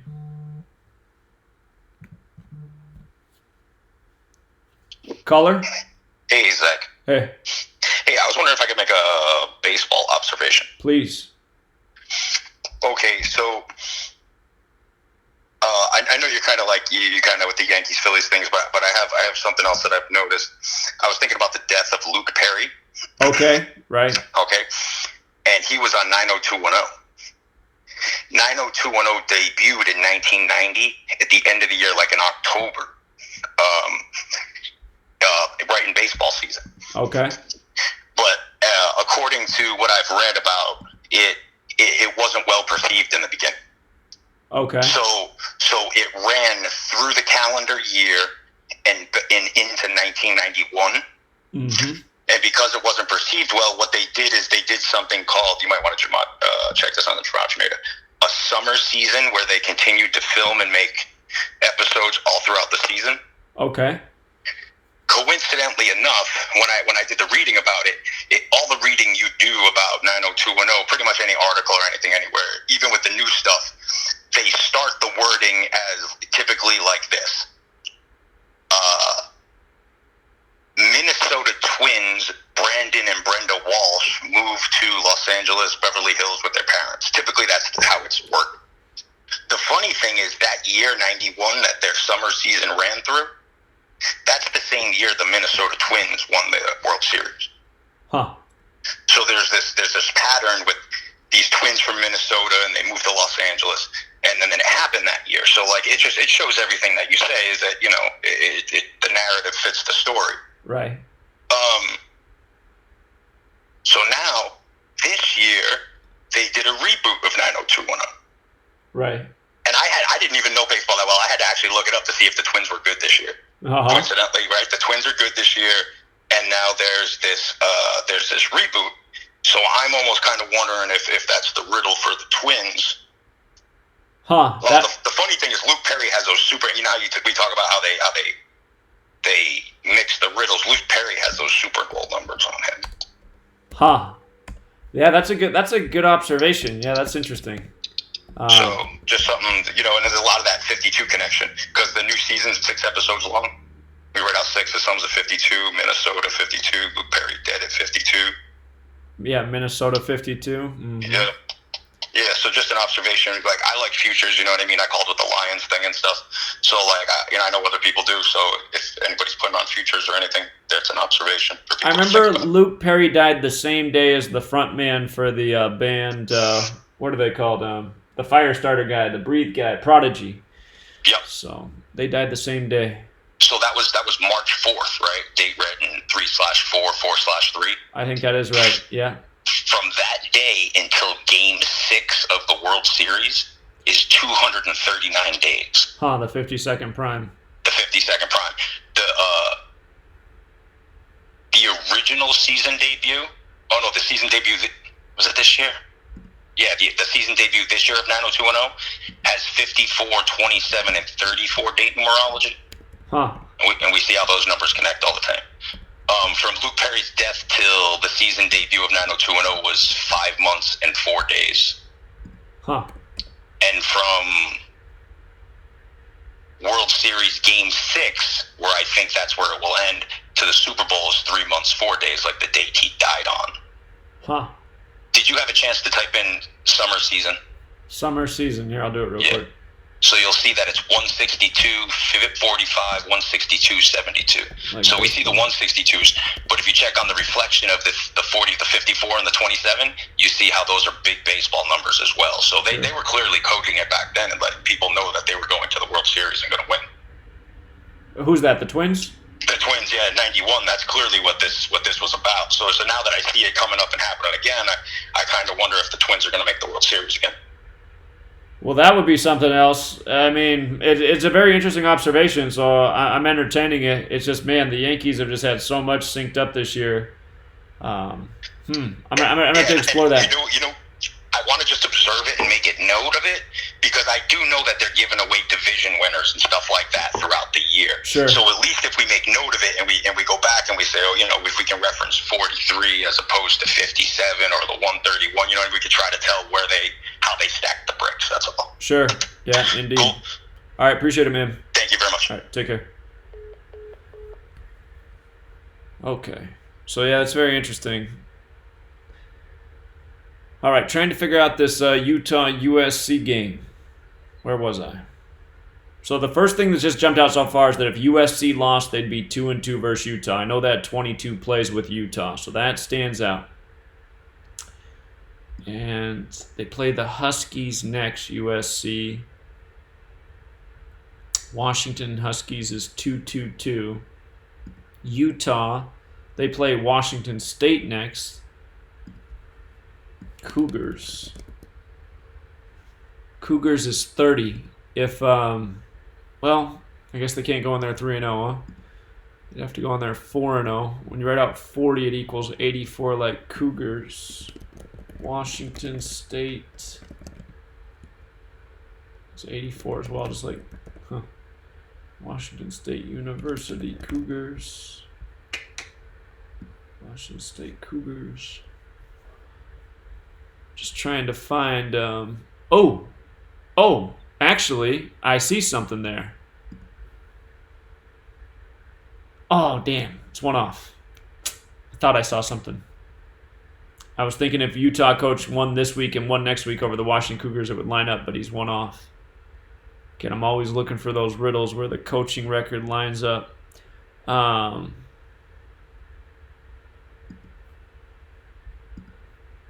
Yeah, one off the mark.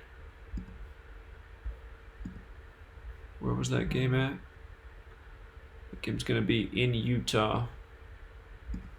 Utah College football stadium address. Where do they play? Utah, okay. Salt Lake City. Color? Hey, I sent you another email with this social media post screenshot from the Yankees from last night. I think it's either like a Snapchat or something like that. I forget which one, but someone sent it to me. So I sent it to you, and it says American League champions, and then it has the emoji where it's like, don't talk, the shush emoji, which is just like that Masonic sign. Is it with the Yankees? Is that what you said? Yeah, it's the Yankees official. Huh. Interesting. and so it says American League champions, not American League East, American League. Yeah, like they won the pennant. Yeah, and it had number 27 and 35 standing there. Huh. With 77 on the scoreboard, blowing up in the background. Huh. That's I interesting. just wanted to add that. All right, appreciate it. Bye. 27-35, you add it together at 62. Houston, Texas is 62. We said before the All-Star break, ALCS looks like it'll be Yankees and Astros because those were the two teams that went into the All-Star break with 57 wins, and World Series is 57. Yankees were the first to get 57. They got it on July 5th, 5-7. The Phillies beat the Mets that day as well. Mets 57. All right. So, Los Angeles Memorial Coliseum.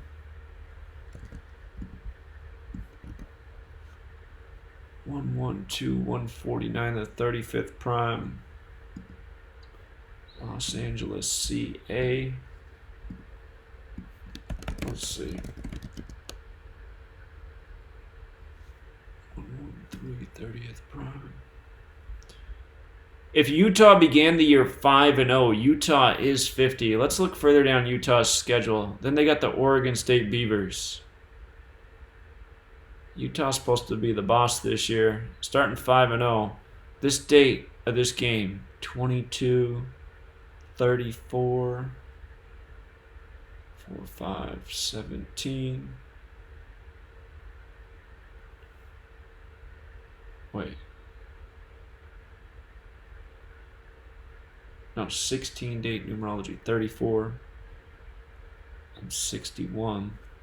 Let's look at Oregon State Beavers and see if that lines up. Oregon State. So Oregon State, hold on. Utah's 50, yeah, that's what it is. Oregon State, one off the mark. Oregon State Beavers. Yeah, I'm just imagining if Utah could start 5-0.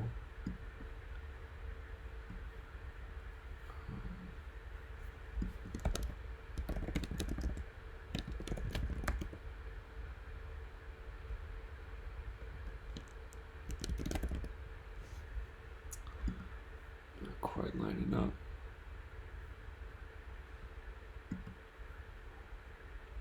I guess to start 5. Oh, you know what? Duh. All this time, it's just right there in front of me. Washington's 50. If Utah wins this week and beats Washington next week, they'll be 5-0, and Utah and Washington are both 50. So that makes a lot of sense. Caller? I can't let you do it, Zach. You Washington passed it 50. already. Are we talking football? Yeah. Okay, you're on time delay. What I just noticed is Washington equals 50 like Utah. So if Utah starts 5-0, they'd have to win this week. That's what I was saying. I don't like Utah. I like USC in the upset. Okay, USC's favored. They're the favorite. Already? I thought it was. Oh, never mind. I read it wrong. I read it as USC's 3.5-point favorite. Utah's a 3.5-point favorite. Okay, you like USC. What do you see in USC? Because the stadium, Zach, you had the prime right in front of you. Los Angeles Memorial Coliseum? Huh? The Los Angeles Memorial Coliseum, 149 35th prime? Yeah, he's 30. The coach would be 35 and 18. 35 and 18. Well, that's true that the USC coach could get his 35th win at the Coliseum. Yeah, that's true. And then you got to foreshadow again. You got to do the other. You got to do Washington Stadium, which is Husky with a Y. Husky Stadium, and watch what you see. It's Utah at Husky Stadium next week, isn't it? Yeah. Or is it USC that's at Husky Stadium? Am I getting dyslexic? Oh, never mind. USC's at Washington. Shit. Okay, that doesn't work. I was thinking Utah was there next because I'm trying to see if Utah has a riddle to start 5-0. Let's see. Husky Stadium. Husky with a Y. Yeah. Well, trust me, I know. I'm up here. So, Husky Stadium, 171, 45, 153, 72. What's 171? 18th triangular. So, Yeah, maybe stay on 18 losses. How many losses Hilton got? Yeah, he could stay on 18. Yeah, it's possible. It's possible.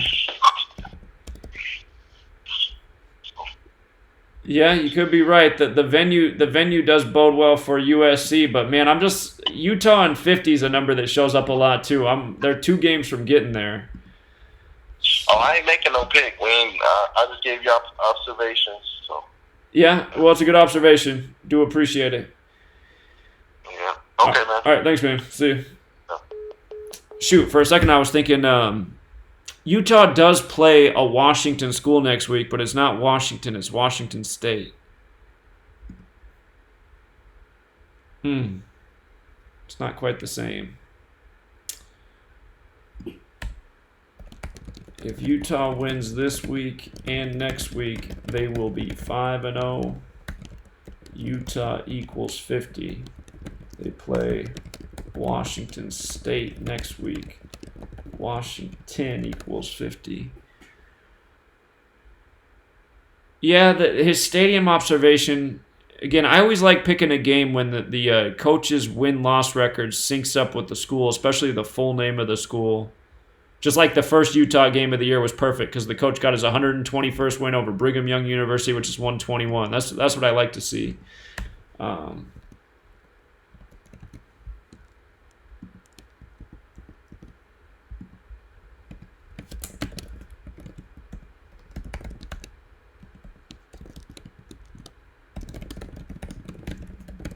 So if the USC coach won, he would get his 35th win in this stadium, which would make some sense. That would end Utah's chance of being 5-0. Let me see about the date, October 12th. The thing I see in the date October 12th is the word circle equals 50 and 112. October 12th is kind of like 112. If Utah got to 5-0 on that date over the Cougars. So let me look at these coaches a little bit more. Kyle Whittingham birthday. His birthday's November 21st. Just want to see how things sync up with his birthday.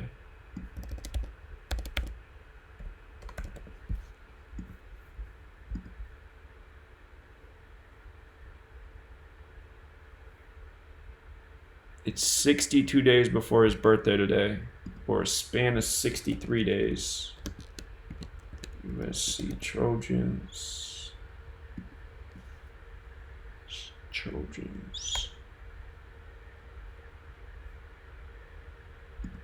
And that, wait a minute.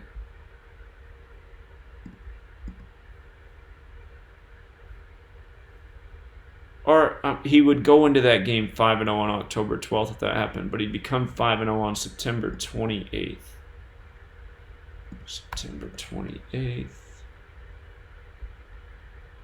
54 days before his birthday. That means it's 311 after his last birthday, the 64th prime. Let's see.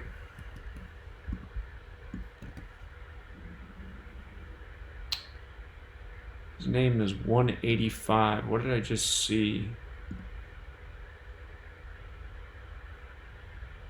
about that? 85. Maybe that was something else I was thinking of earlier. Utah Utes. Here we can look further down the Utah schedule. So if they won today, they'd be 4-0 versus USC, 5-0 versus Washington State, Oregon State Beavers, Arizona State. Let's see. It's one off the money. Beavers, Arizona State. Arizona State's 50. It's too bad it doesn't line up that way. Sun Devils. Sun Devils.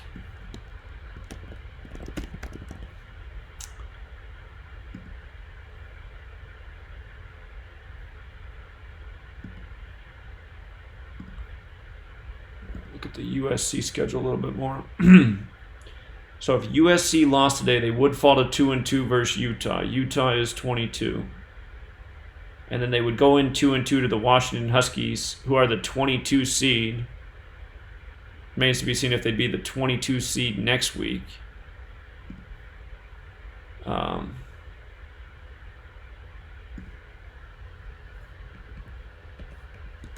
USC plays number 22 Washington Huskies next week.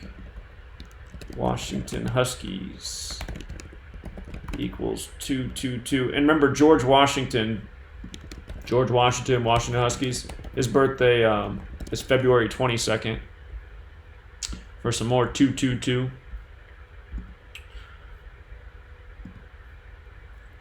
I just saw the riddles with Andrew Jackson last night with the 22 or the 27 points scored.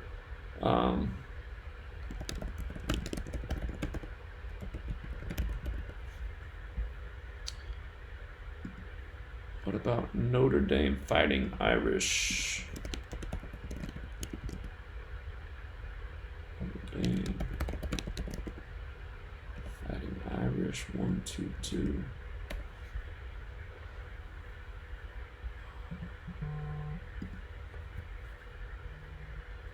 Color?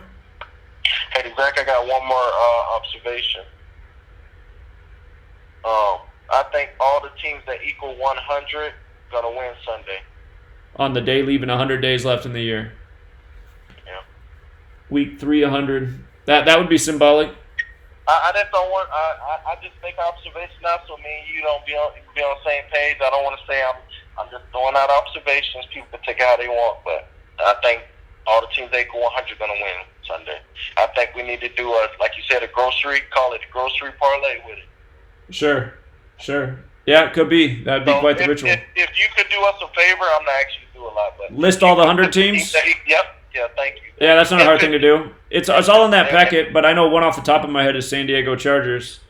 So. Yep, and I'm going to the game because my girl got front row tickets to the Chiefs game, so I get to really laugh at these people. But the game of the week. Sunday. Yeah, Kansas City Chiefs equals 100. So. Kansas City Chiefs is 100. Yep, and one of the mothers. Okay. Yeah, check that out. out. I'm going to show you now, so you can have it. Kansas City Chiefs. Yeah, you know how I am. I think about stuff like that. So just like deeper riddles that people don't really pay attention to. Like, yeah, that's like they mock us right there. You know, just like tomorrow, I think the Phillies gonna win tomorrow. 101 days left in a year. So. Yeah, Philadelphia 101. KV. I guess when you use all with the rule with the K too, or it's this one, huh? Yeah, if you use the K and the S, it is 100. Okay. Yeah. So. I see. Yeah. All right. Yeah, that's thought. That's and a thought. And then don't Kansas City Chiefs equals 50. Chiefs is 50. Yeah. Yeah, it's over. That's just a lot. I hate using that word, but it is. If I know if Lamar Jackson loses his next 2 games, he'll be 8-3. Cleveland Browns is 83. That's who the game is after Arrowhead. So. Well, like you said though, Zach, man, like they're gonna humble them. You know, they wanna bring them back down to reality. You know. So. Yeah. All right. 50, 150. Yeah. That's all the observation. I want you to keep going. All right. Appreciate it. Thanks, man. Okay. All right, so I was looking at the coaches here. All right.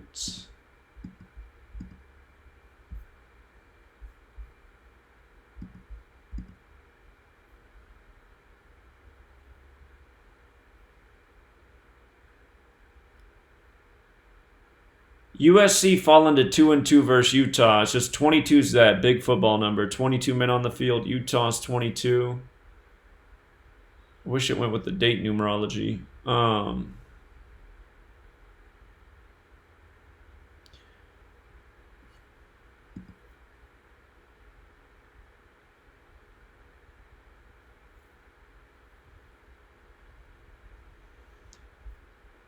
Yeah, I have to look at the coach's birthdays here. Clay Helton, let's see.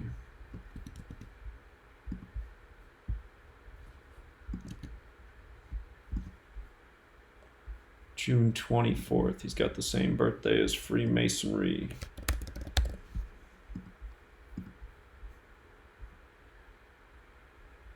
"88 days from his birthday to today's game." 88 days. Trojans.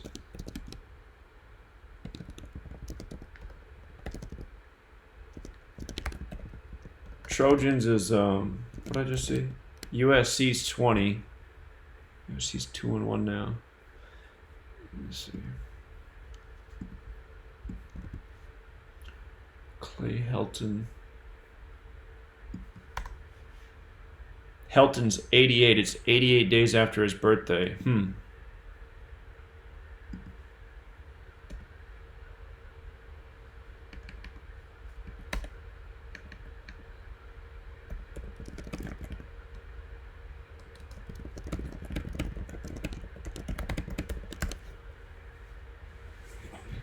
All right.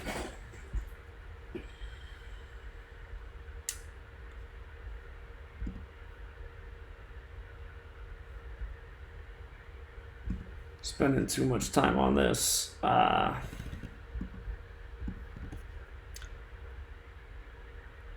Kyle Whittingham, 185.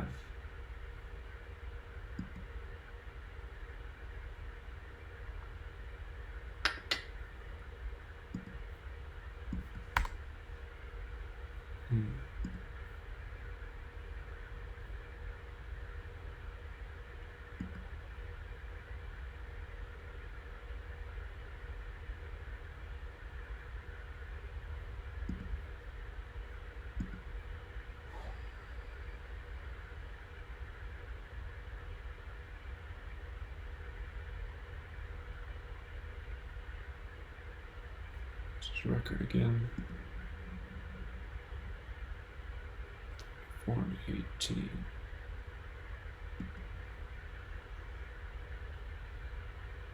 He lost here. 19.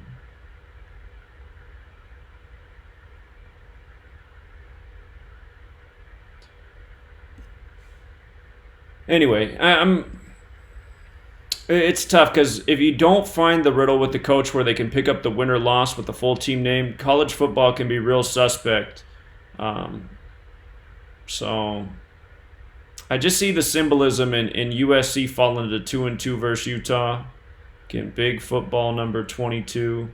And I also see the symbolism in Utah starting their season 5-0. I wish they were playing Washington next week as opposed to Washington State, but Washington does equal 50 like Utah. And the USC coach, his riddle tonight would have to be the venue. Los Angeles Memorial Coliseum, 149, the 35th prime. I'm not seeing it looking down the pipe here with his games. Might have to look further out. So, anyway, I still have so much left to do with the NFL football. And it's like there's only so many hours in a week. I spend so many every single day on baseball. So I think I'm just going to leave it there. I'm going to continue to work at the football information, have an updated post out tonight. And again, what I encourage you to do with football is go through coaches and just scan games and look for who gets the next win or loss that syncs up with the full team name. So here, we can just do it real fast, real quick with Boise State and Air Force and just see if either of these games pan out that way. It's not going to be every game, but there are games each week that line up that way, and those are going to be your best bets each week.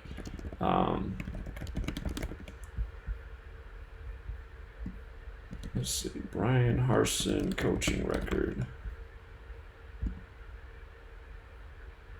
And what's Army, the Black Knight? Or it's Air Force, it's not Army. Air Force Falcons, that's right. All right. So he's 62-20 overall, 55-15 with Boise State. Air Force.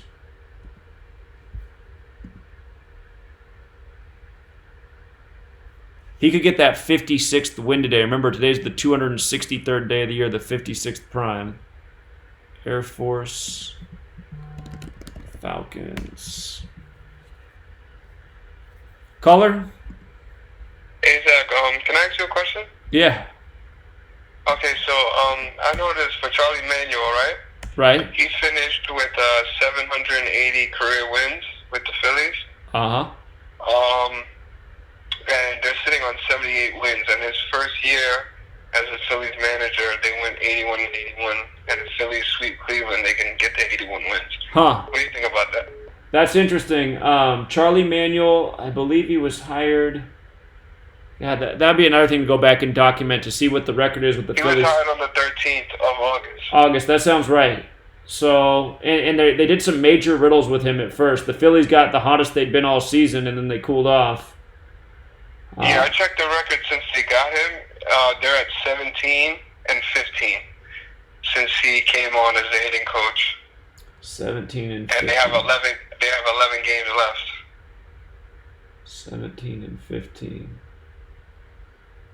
I just noticed that because I was trying to do some research. I figured Charlie Manuel was pretty important since he coached Cleveland as well.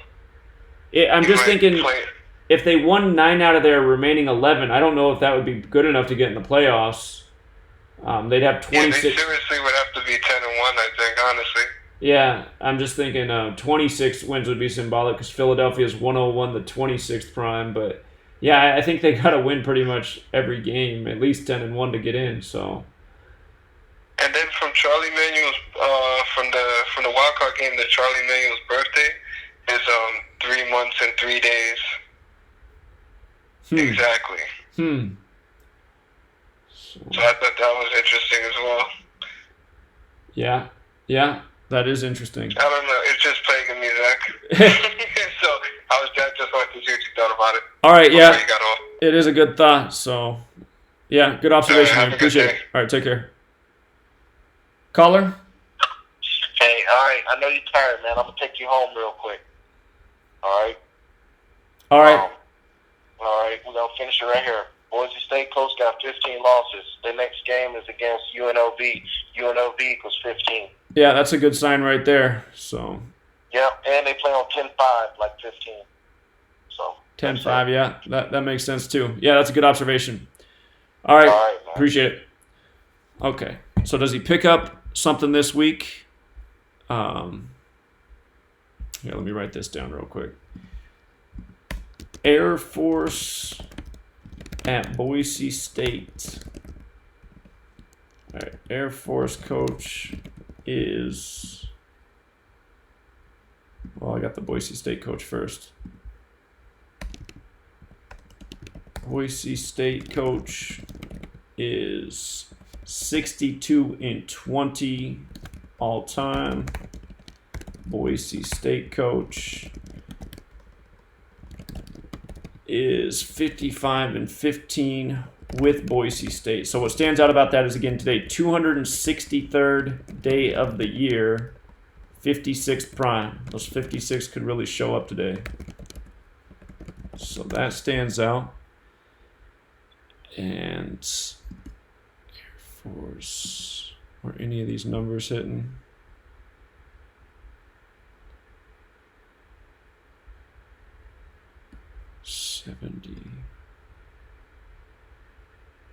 All right, so nothing screaming out about that. And then the Boise, or the Air Force football coach.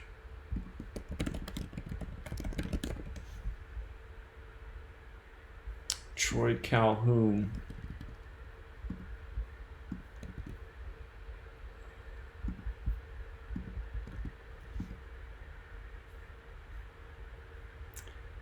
Oh, he can get his 68th loss on the 68 date numerology. So the date numerology favors Boise State here. Air Force coach is 89-67, 68 date numerology. So this game looks like it's date driven. Caller? Hey, Zach, we got some breaking news. The Patriots released Antonio Brown just now. Yep. What a joke. They just said it just now. Oh my God! You know what? I totally get it too, because it's all about 68. Rape equals 68. Today has 68 date numerology. The day he signed with the Patriots was 68 weeks from the alleged rape. The day he played the game was 68 days after his birthday with Tom Brady. So another 68. Yeah. Well, they still talking about that Jalen Ramsey story, but he might even go to the Saints or the Chiefs. One of those two. both those teams make sense because his name equals 67. Kansas City 67. 67 is the 19th prime. Saints equals 19. The Chiefs are probably the better fit for him.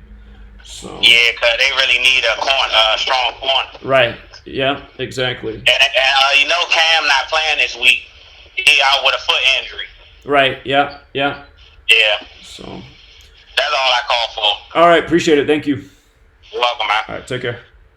So another 68 for Antonio Brown. Is at the front page of ESPN right now.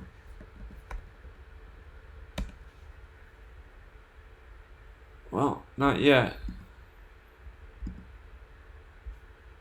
Well, that guy must really have the inside scoop. Here's that same picture they used for the story at the beginning of the year. Year of the Black Quarterback was the ESPN headline with Mahomes and Jackson.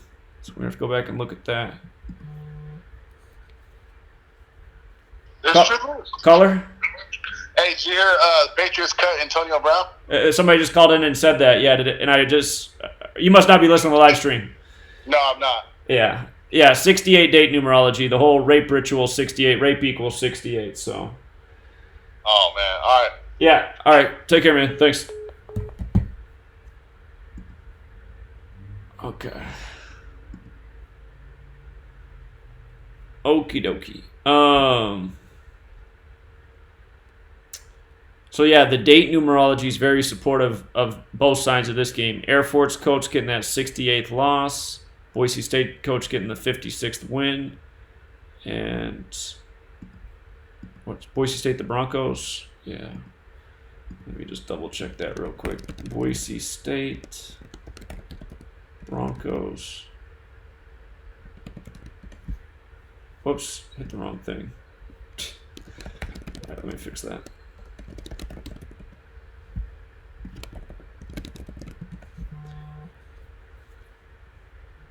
Caller?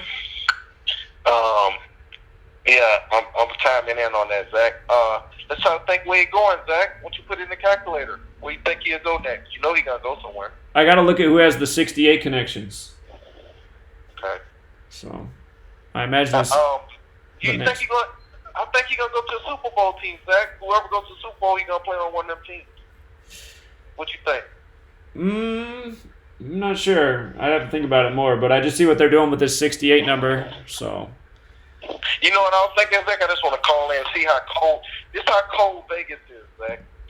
So this is what they did, right? This is what you be talking about. Yeah, they got everybody to put their money, right? Everybody go put their money on the Patriots, Zach. People don't put millions on them. You see how I'm saying, Zach? Yeah. So now, Vegas, and they cold, boy. God. Yeah. God. You see how they did that, Zach? They just made everybody put all their money on the Patriots. And now, that's money in their bank. They don't give a fuck who wins. Because they got so much money just came in. Sure. And this one I want to tell you last night because I text you. Do you notice Minshew is number 15? You keep seeing 15 right. all over the place, Bart Starr. Right. Yeah, that's true. So pay attention. Yeah, that's true. And it's just too much porn shit and sex shit because like they talking about he's supposed to do porno and shit. And it's just, I don't know, it's just shit, man. It's just crazy. Right. I should have looked into what mustache equals because they did a whole segment on his mustache, which I'm sure is all part of his character. So. Yeah, we gotta do mustache too, yeah. And then they was like being like perverted on the show. Yes, like the announcer was like, yeah, he's just so thick. I'm like, why would you say something like that? You know what I mean? Like that's like straight up pause. Like you supposed to. That's I don't know. It's crazy. It's just crazy, man.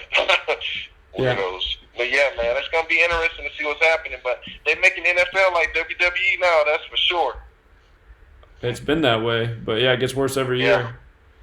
it just gets worse, man. I think Colin Kaepernick gonna come back. That's The year of the black but QB. A lot of team. I mean, look at how many quarterbacks disappeared after week 2, so that makes sense as well. So I really do, Zach. I think he's gonna come back, man. Play for like the Steelers or something, but I could be wrong. I don't know. Yeah. All right, boss man.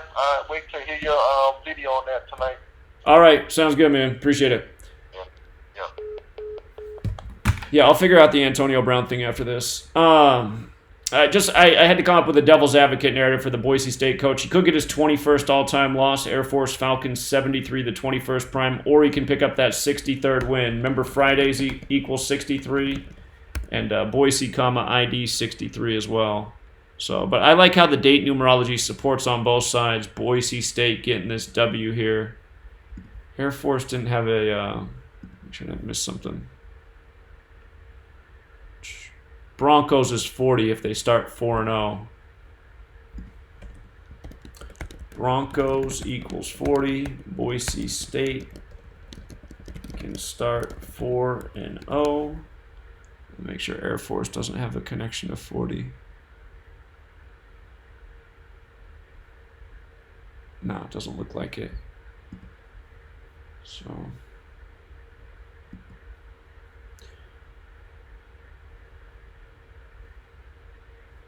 yeah, let's leave it there. Again, I encourage you to use this site, the calculator, and just go through and just scan coaches and put in the names of the teams they're playing and see if it lines up with their wins or losses, especially if it's the full name of the school. We did that at the beginning of the year. First 2 games we looked at this year happened to be that way earlier this year. Recall we had the Miami Hurricanes versus Florida. And off the top of my head, I can't remember for sure. The Florida coach, though, he was going for maybe his 161st win. He got it over the Miami Hurricanes. And then you had Brigham Young University, 121. The Utah coach got his 121st win. So those will always be your best riddles when things line up like that. And those games are out there. You just got to be willing to go out and find them. So we'll wrap it up for now. Be back later. Gonna finish up my NFL Decode so we can have our big discussion tomorrow. And I'll look into the Antonio Brown thing as well. So leave it there. Till next time. Good luck, Truth Seeker.